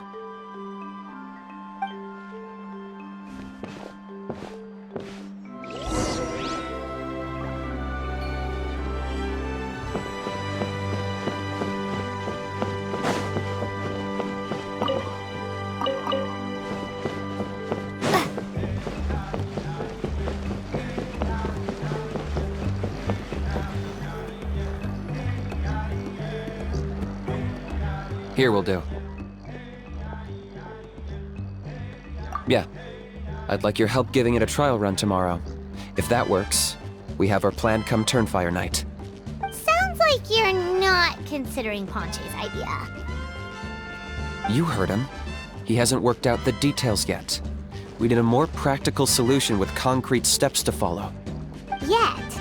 Are you saying you think he might actually be onto something? I think it's possible, based on something I know about the war 500 years ago. Burkina didn't fall to the Abyss. He was killed by the Mountain King in an episode of madness. In his final moments, Burkina made the fateful decision to not fight back, and instead pass his blood and power on to the Mountain King. Maybe he thought the Mountain King was stronger than him, and more valuable to the tribe. Or maybe it was just out of loyalty to his friend. Either way, I can believe the Turnfire was involved. Whether you think his sacrifice triggered it, or his fate was sealed from the moment he took the Malipo name, it makes sense to me. How can you drop these truth bombs with such a straight face? This is what I've gleaned from my many interactions with the Mountain King. His mind is so disordered. It took some time to piece it all together. The story Elder Trinidad told you was the more palatable version of events. The truth is even darker. The Mountain King's mind isn't just disordered. He is suffering and feels great shame. I believe he wants to be put out of his misery. What? Then what should we do?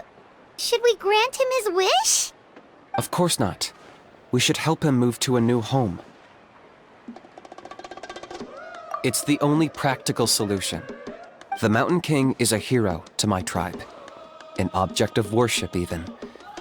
Ending his life would be like desecrating a statue. Still, he's been the cause of multiple disasters, and we can't afford to have any more. Ugh. Practical solutions hurt Paimon's brain. Can we follow our hearts next time? Then let's break for the day. I've already found a suitable venue for tomorrow.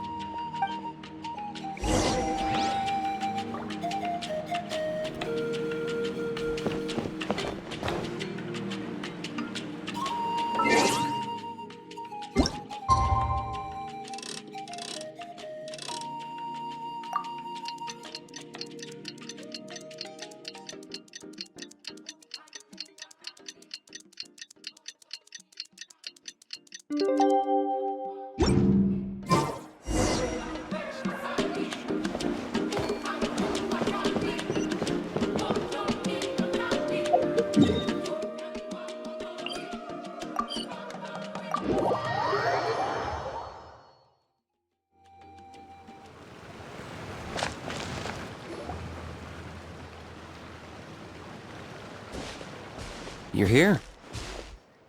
Very punctual. Oh, so the gruesome twosome come crawling back. Here to make amends after the gross irreverence you displayed last time? Very well. The almighty Dragon Lord Kahula shall grant you the audience that you seek.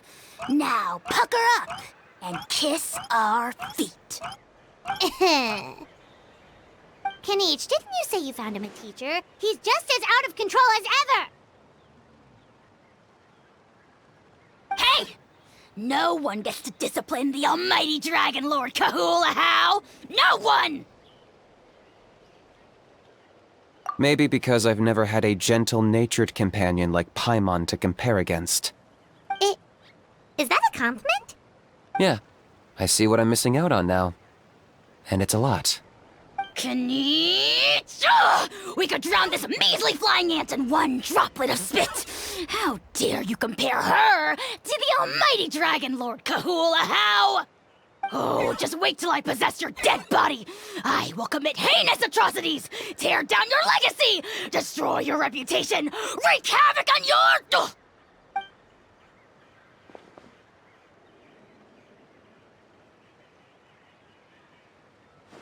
Traveler, Paimon, let's get down to business. Once we've opened the beastly rift, you're welcome to toss a how in there for a couple of days. With pleasure. You don't need to ask twice. I got my hands on this device in a trade. It's meant as bait, but it'll also stabilize the abyssal energy. The rift towns will tear through space to get to this. Once they're here, we take them out and claim the rift for ourselves. You'll find out soon enough. First, let's try this out.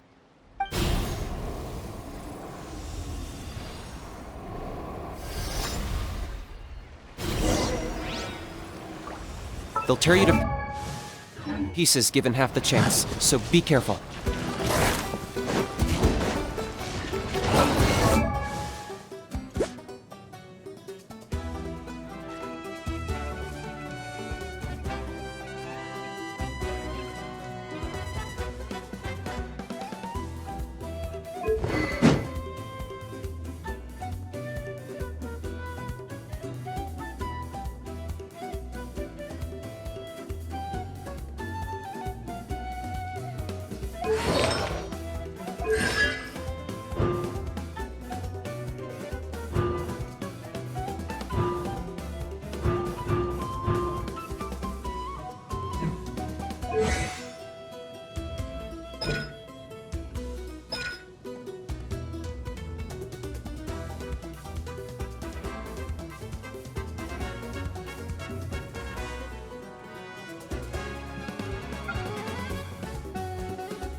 Target acquired.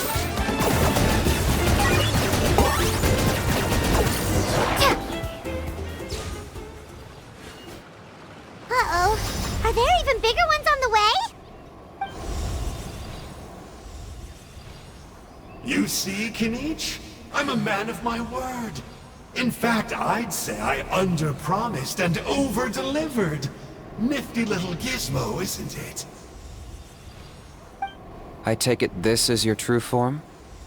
Now that our deal is complete, it's time to start the next phase of our relationship.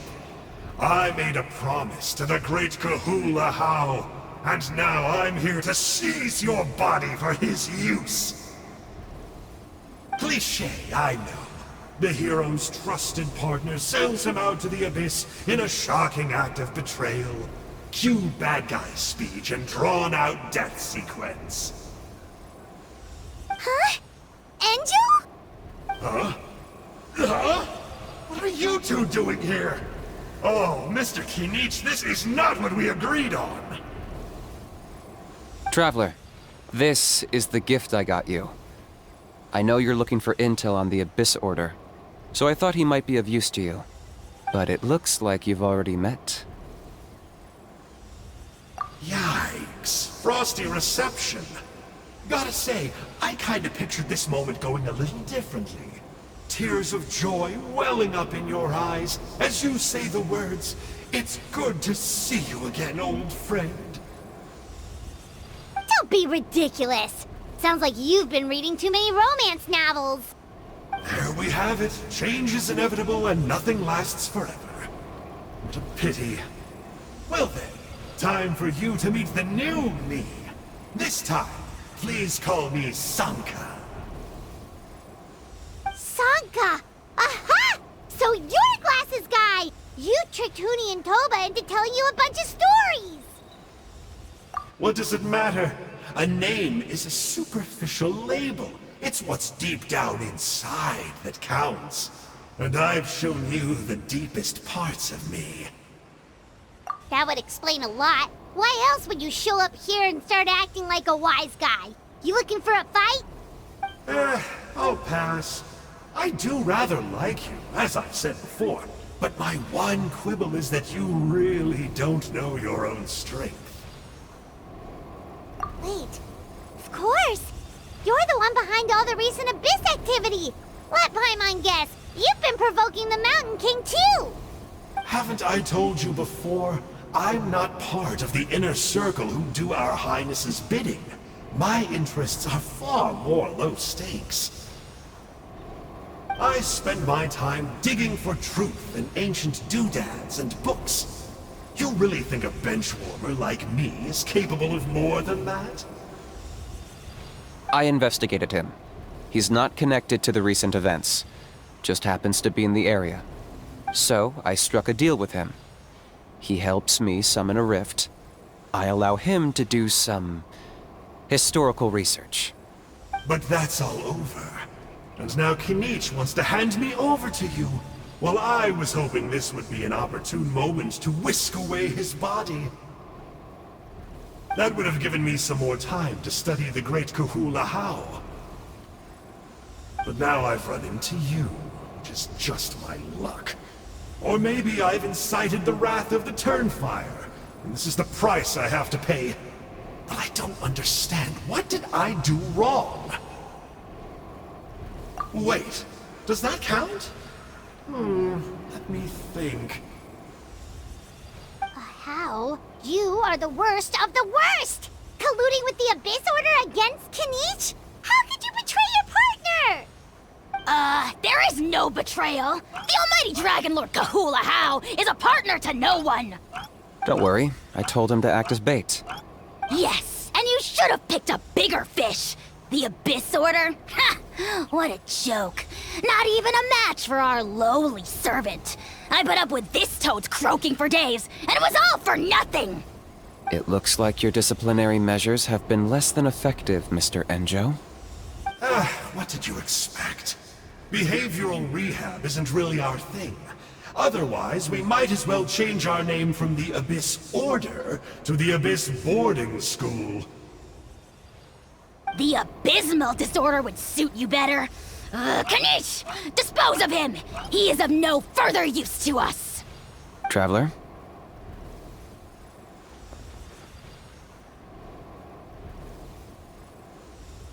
You see, this is why I like you. Still, you shouldn't underestimate me just because I'm a lowly clerk. I could never beat you in a straight-up fight, but when it comes to running away, I won't lose to anyone. Do me a favor and remember how fast I disappear. Maybe then you'll show me a little respect next time. Darn! He got away again! Couldn't you have stopped him? It's alright. He's not worth our time and energy. Besides, it seems like he's in debt to a lot of people. I'm sure they'll keep him busy. If you say so. Still, Paimon's kinda surprised that you actually struck a deal with someone from the Abyss Order. To borrow that guy's words, names are superficial labels. Whether you call it the Abyss Order or anything else, it's a broad generalization at best. Think of it like apples that have fallen from a tree. If you tasted each one, you'd find that they're all at different stages of ripening. Even the unripe fruit blown off its branch before it's fully grown can still be brewed into a fine wine. Everything has its use. Huh. Well, in that specific sense, maybe Enjo's not such a bad apple. Not rotten to the core, at least. Of course! Only the almighty Dragon Lord, Kahul Ahau, is rotten to the core and evil beyond redemption. Ugh. So what exactly are you anyway? You're definitely the evilest little thing Paimon's ever met. Don't worry, he can't hurt a fly. You could say that. Paimon heard that those kinds of contracts might come with a terrible cost attached. Is that true? Such as a How watching me like a ravenous vulture? Vulture? Vulture! We are the Dragon Supreme! Sovereign ruler of the Nation of Flame! Let's pick this up another time. It's getting kinda late. You should go back and get some rest. Big day ahead. Tomorrow's Turnfire night. Time to light the sacred flame and burn away the filth for a legendary 500-year-old warrior. Oh yeah. Hearing you lay it out like that is making Paimon a little nervous. For all the work we've put in, it all comes down to tomorrow night. We have to make sure we solve this problem once and for all. Then it can't hurt to say this one more time. Good luck to us both. See you tomorrow.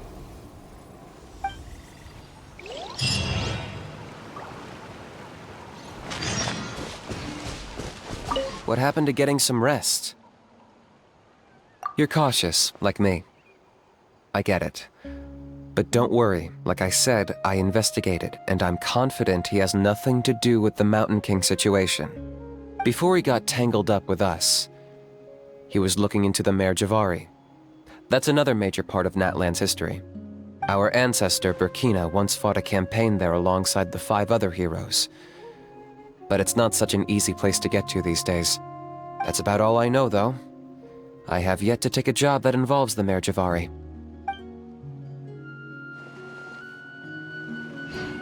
What happened to getting some rest? The house piqued your interest, huh? It's true that he's a relic from an earlier Saurian age, but since we're bound to each other by a contract, you can see him as my companion for now. I know he can be awful, but don't worry. As long as I'm still around, he can't do that much damage. That's a key part of the contract. Ahau has to obey my orders and lend me his power for as long as I live. And after I die, Ahau gets control of my body. That's the price. Crazy, isn't it? That was probably the first time I really appreciated what it meant to pay a price. Then once I signed the contract, I received the ancient name Malipo. But that's a whole other story. We can get into it another time if you're interested.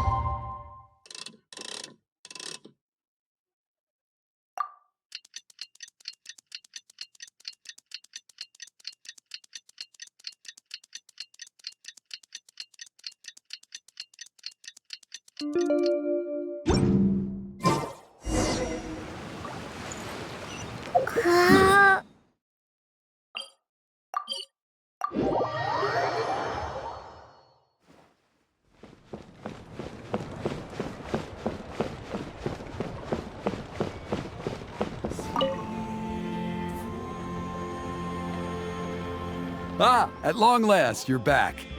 I hear you've done much for our people these last few days. Everyone has nothing but praise for you. Many young people have heard the rumors too. They're all eager to meet our new flame bearer. Well, they won't have to wait for long. It's almost time for the ceremony. We really hope we can resolve the Mountain King situation quickly and smoothly. Seems like a lot of people have been worrying about it, huh? Well, it's nearly time. So, if you're ready, then follow me to the ceremony site.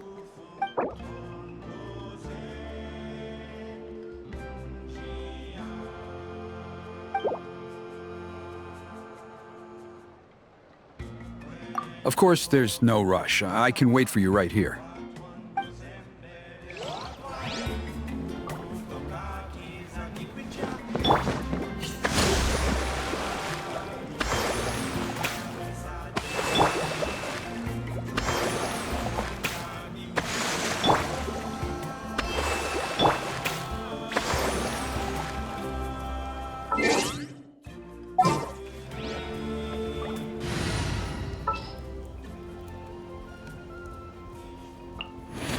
This will be a productive partnership, I hope.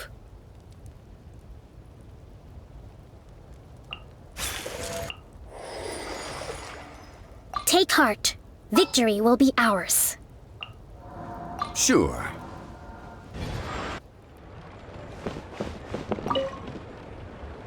Are you ready?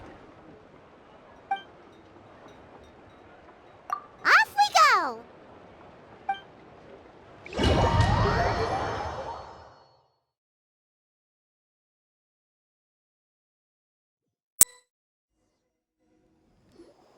Here we are. Our honored guests have arrived. I have heard much about your fine work over the past few days. I hope you'll allow us to thank you properly after tonight's ceremony. Don't worry about it. Getting this huge venue ready must have been a huge task. No need to make extra work for yourselves on our account. Oh, if it means getting the Mountain King issue resolved, no cost is too great to bear. A resolution will come in due course, but every great fire starts as a tiny spark. We must take it one step at a time. No one would disagree with you if that were possible, Chief, but it's been far too long since we've seen a real step forward.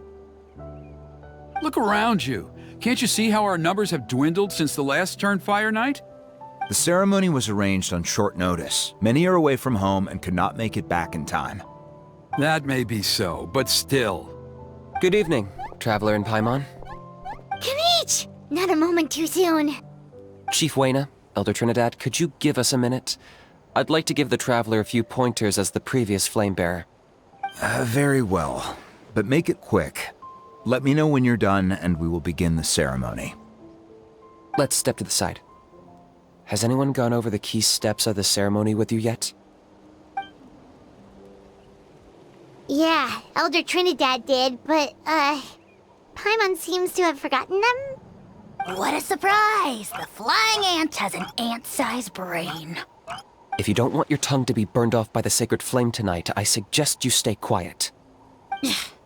See those sacred flame pillars? Once you've lit the fire, go light each one up in turn. Once that's done, head down into the cave where the Mountain King slumbers, light the braziers along the way, then bring the flame to the final altar. Then the ceremony is complete. That sounds simple enough. The process isn't complicated, but remember, you mustn't turn back at any point. If you miss a pillar, you can't light the next one, then come back to it. You have to keep moving forward, or it's seen as disrespecting our ancestors. If that happens, you won't receive the blessing of the Turnfire, and you'll have to start over. I made you a diagram that summarizes the steps. Take a look.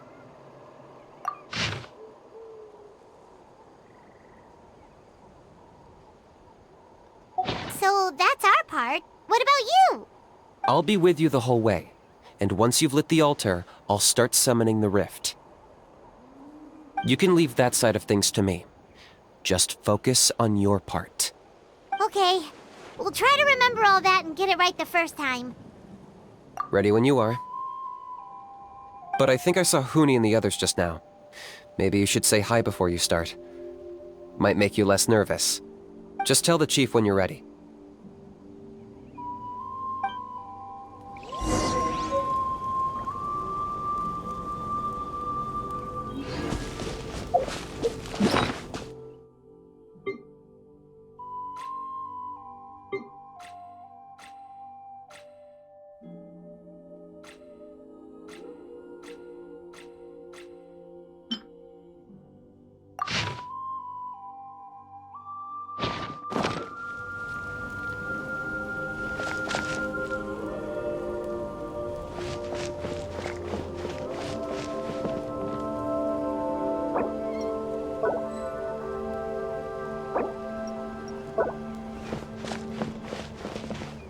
Mighty Outlanders, the time has finally come. You know what must be done. Please remember, you must cleanse as much abyssal energy as you can. This is the only way to prolong the Mountain King's slumber. I am sure you have what it takes.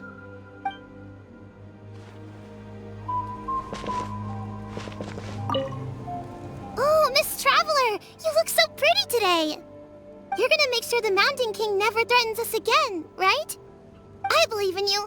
I'll be cheering you on the whole time.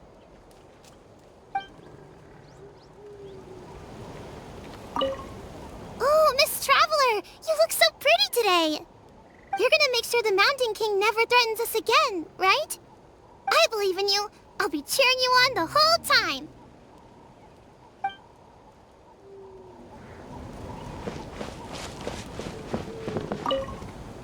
Miss Traveler, you're finally here!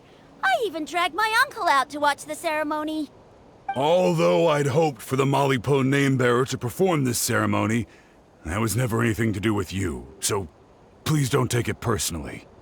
I got thinking last night, and I realized if the lesson of Malipo is to look forwards, then I should accept that my book is gone and start anew. Besides, I'll have even more to write about this time, given this will be our first Turnfire ceremony featuring a flame-bearer from another land. I'll be taking detailed notes. Good luck, Miss Traveler! You got this!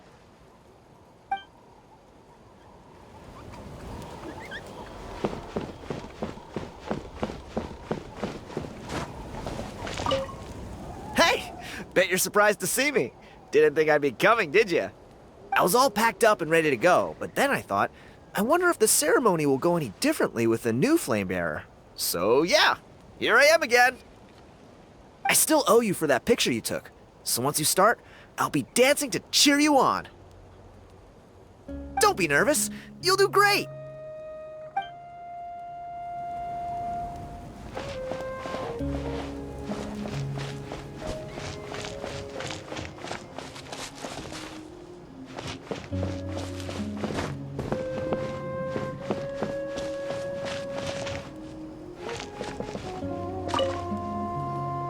How are you doing?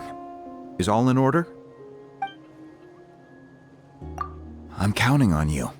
Don't forget what we talked about. By past fuel and present flame, life marches ever on. My brothers and sisters, the time has come to light the fire once again, and let the Turnfire night shine bright in Hoytzitlan.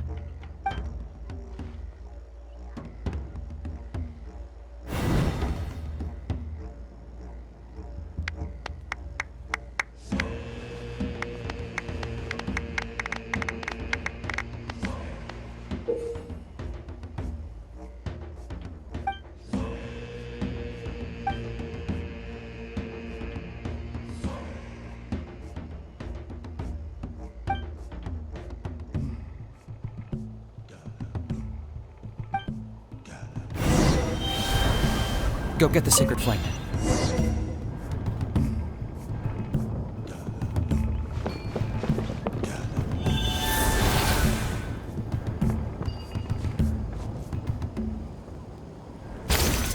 Nicely done. Off to a good start.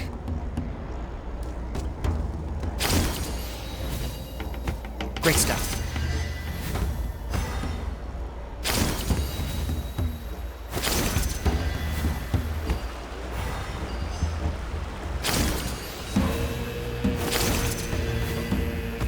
You're over halfway. Keep it up.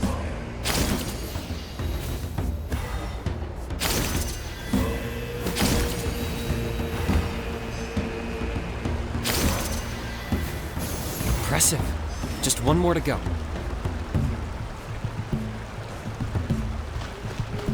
Come on, one last push. The final sacred flame pillar is up ahead.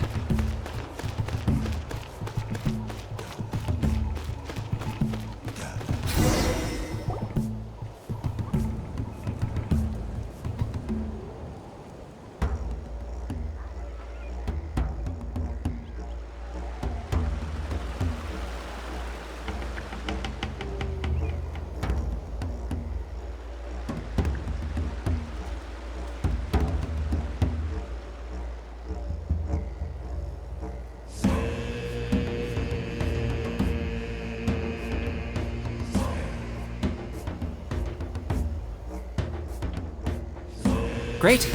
All the pillars are alight. Next, it's down into the canyon and head for the Mountain King's cave.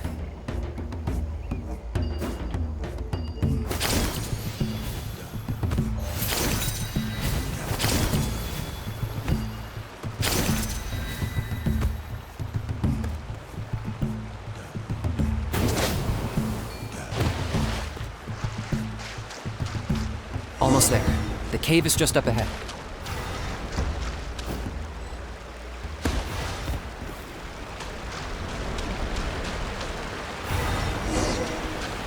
The Abyss presence is growing strong. We should deal with the contamination first.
There's the altar of the sacred flame.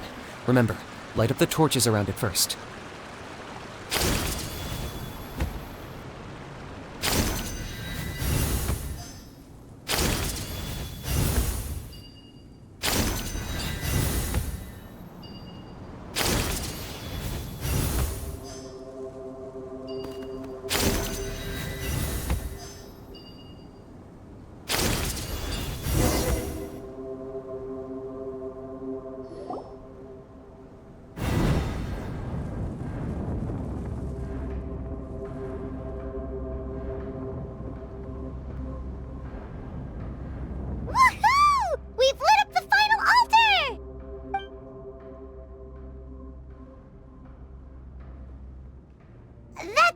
King up ahead, right? That's him. Kangamato, king of the Yupanqui from 500 years ago. He's very powerful. Paimon can tell.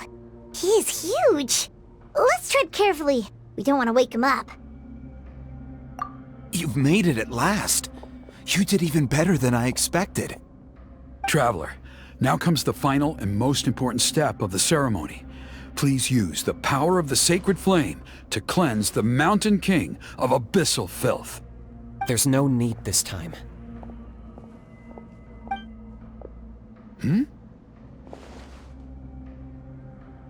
Such strong abyssal power. What is that thing? Kinich, what is the meaning of this?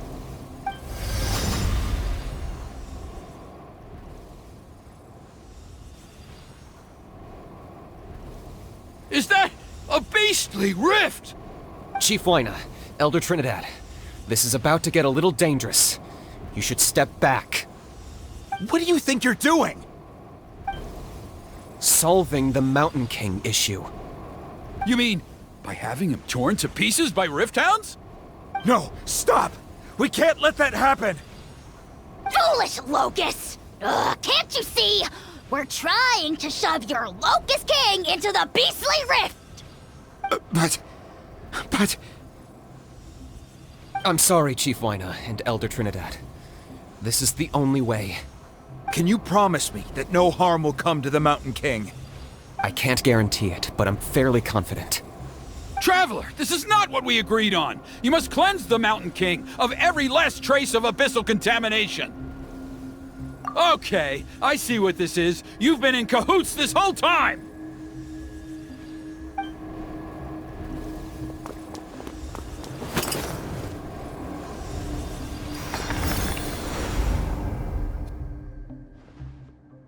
Ugh, you imbecile! What have you done?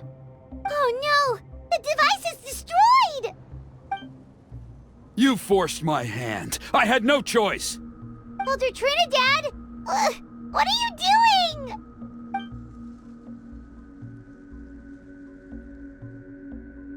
No! The Mountain King is waking up! He will cause even more casualties! Everyone, out!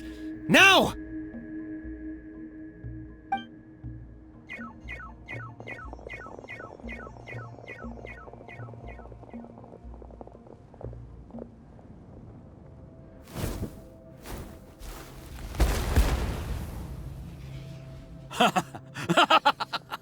Oh, it seems there is only one way to awaken you all from your willful blindness. More sacrifices must be made.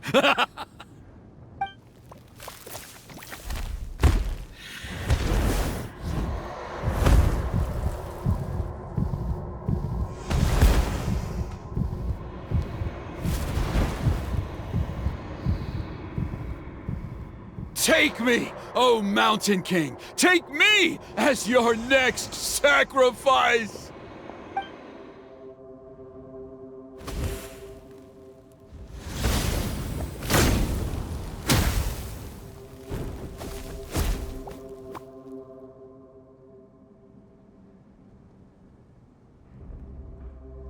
Everyone's still outside. We have to keep the Mountain King here. Give me a hand.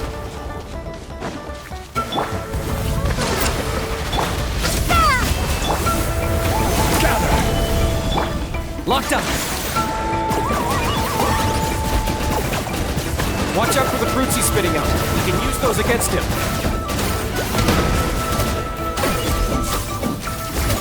Yeah, that's it!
By past fuel and present flame, life marches ever on.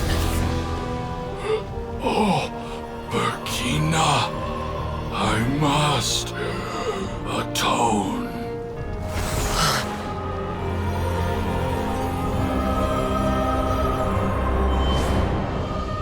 Patience.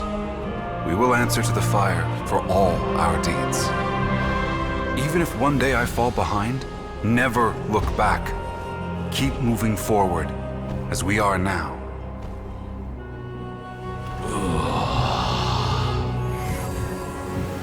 Live with your guilt and shame. This is the price to pay.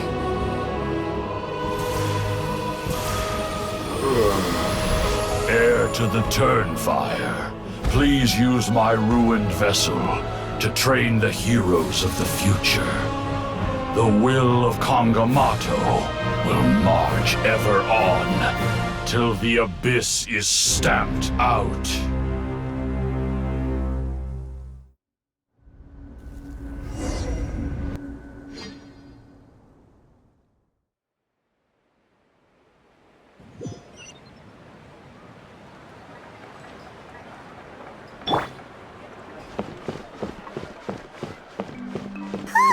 Pretty eventful day yesterday, huh?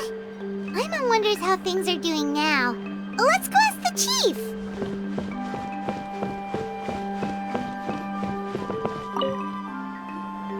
Traveler, you've come at just the right time. I have some good news for you. Trinidad's condition is stabilized.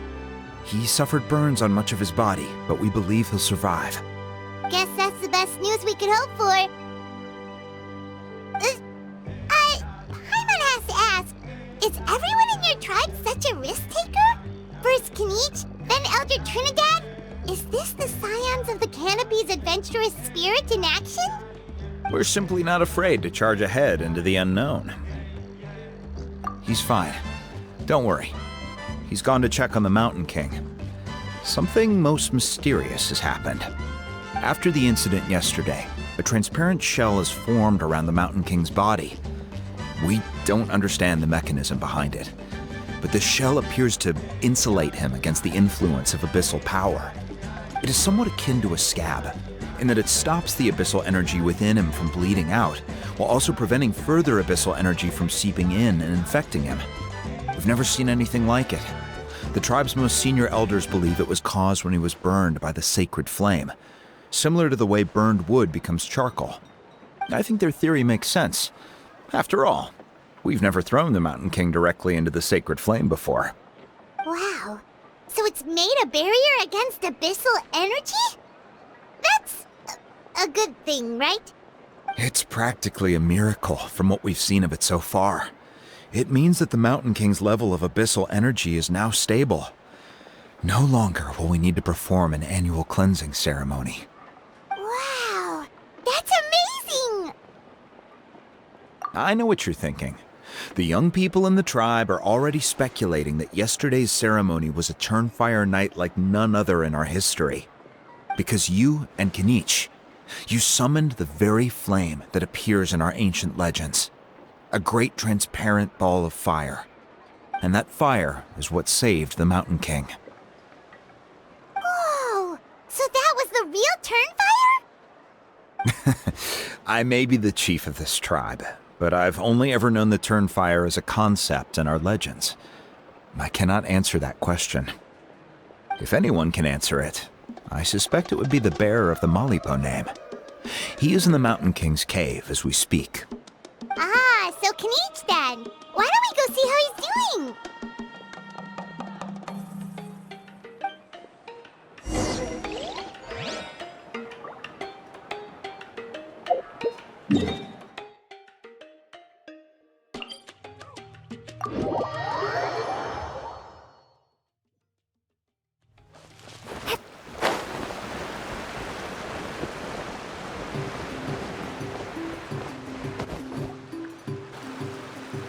Hey, Kinich!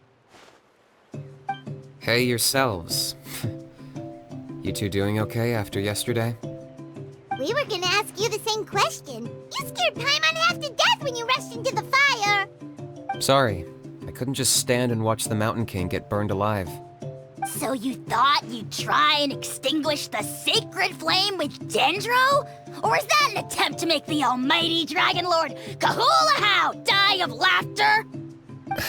The sacred flame only possesses a fraction of the Pyro Archon's power. It's not as if I was fighting the Pyro Archon herself. Kinich, when you went into the flames, were you intending to, Intending to what? do the same thing as Burkina? Sacrifice myself? Of course not. My focus was on keeping the Mountain King alive, not on what it would cost. But now I'm curious. What made you think I was going to sacrifice myself? Well, because everyone's saying the Turnfire is what saved the king last night. And Ponche's theory was that summoning the Turnfire is a tit-for-tat exchange, right? So, Paimon thought you decided to pay for it with your life. So you've heard that rumor too. I'm afraid I can't say for sure. What happened yesterday was a first for me too. Well, even if you don't know, there's probably no one in the world who does. What I would say is, if that really was the power of the Turnfire, I'd sooner believe that the Mountain King summoned it himself. The Mountain King? Then, what price did he pay? The core meaning of price is not atonement or compensation, but what you're willing to give up in order to obtain what you want. It's easy to die for your sins. Much harder to live with the guilt and keep on going. In the end, the Mountain King chose the latter option. For Burkina and for the tribe. That's the price he paid. Alright, so how is the Mountain King doing now? Health-wise, there's nothing to worry about. He'll enter a fighting stance whenever we set foot in his territory. But his attacks are gentler now and not as crazed as before. Like he said yesterday, he just intends to be a sparring partner for people to practice with. Yeah, I tried communicating with him again, but he didn't respond. We dare say that Locust King has well and truly lost its mind. The lights are on, but nobody is home. Its body remains fighting fit thanks to the perverse power of the Abyss, but time has been less kind to its soul. It was ground to a pulp long ago. But we saw him come back to his senses yesterday. That was merely one last burst of brain activity before it croaked. As you humans would say, it went out with a bang. Oh, come on! Stop being such a doomer. Paimon bets the Mountain King has finally let go of the tragedies of the past now, and is focusing on moving forward. That's why he doesn't have time to chat with us. He's too busy thinking about the future. Well, at least it means my fellow tribespeople can move forward now too. Thank you for your help, Traveler. I owe you one. Yeah, that's right. You caught Enjo for us, remember? But he ended up being completely useless. It's not a fair trade if you lost out. That's on him. It's not your fault he's useless. Besides, we're friends now. You don't know us anything. Friends? But your friendship is an even more valuable gift. I can't in good conscience accept it for free. So, promise me, if you need anything in the future, you'll come to me. For you, I'll do anything.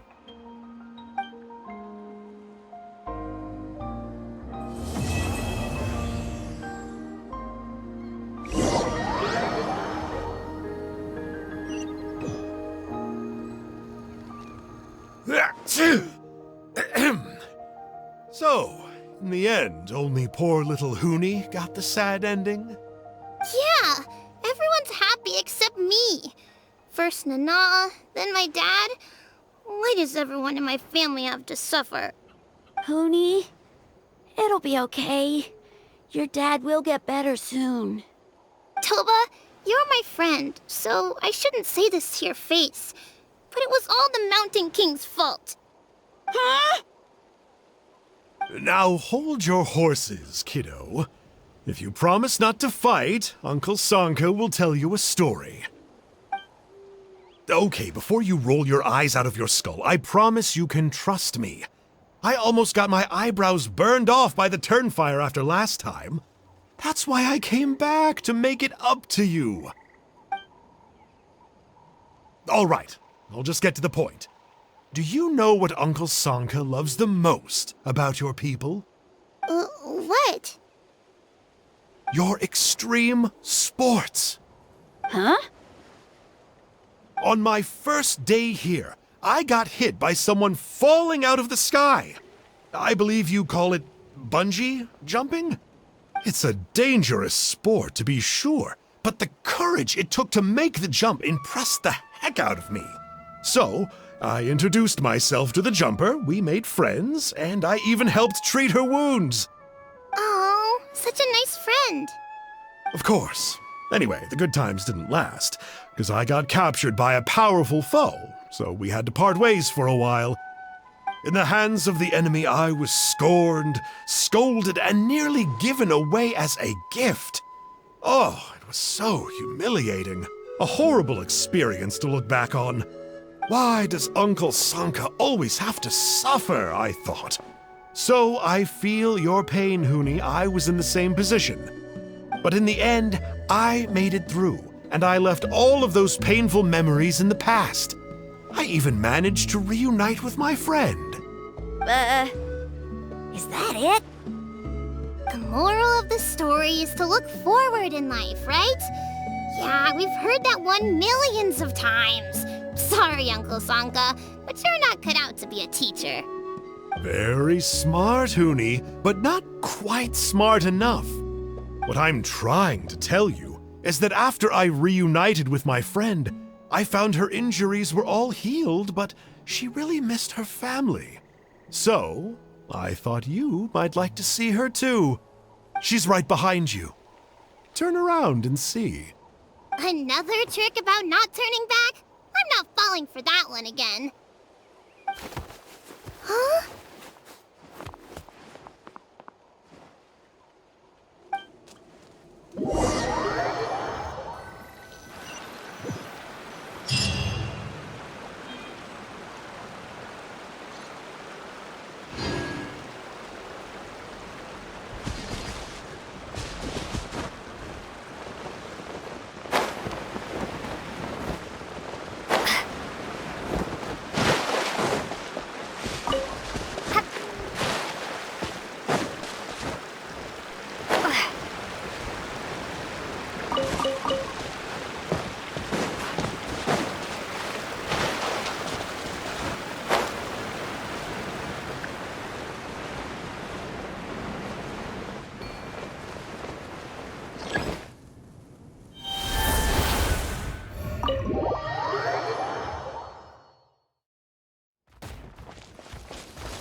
Hold the line! Scatter! Ha! Laid bare.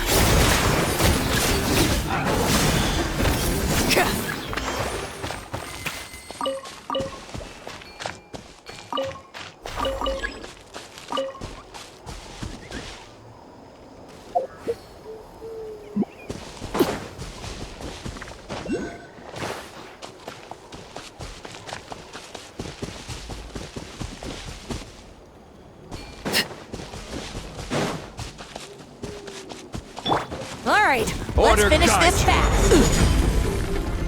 Solidify! That was quick.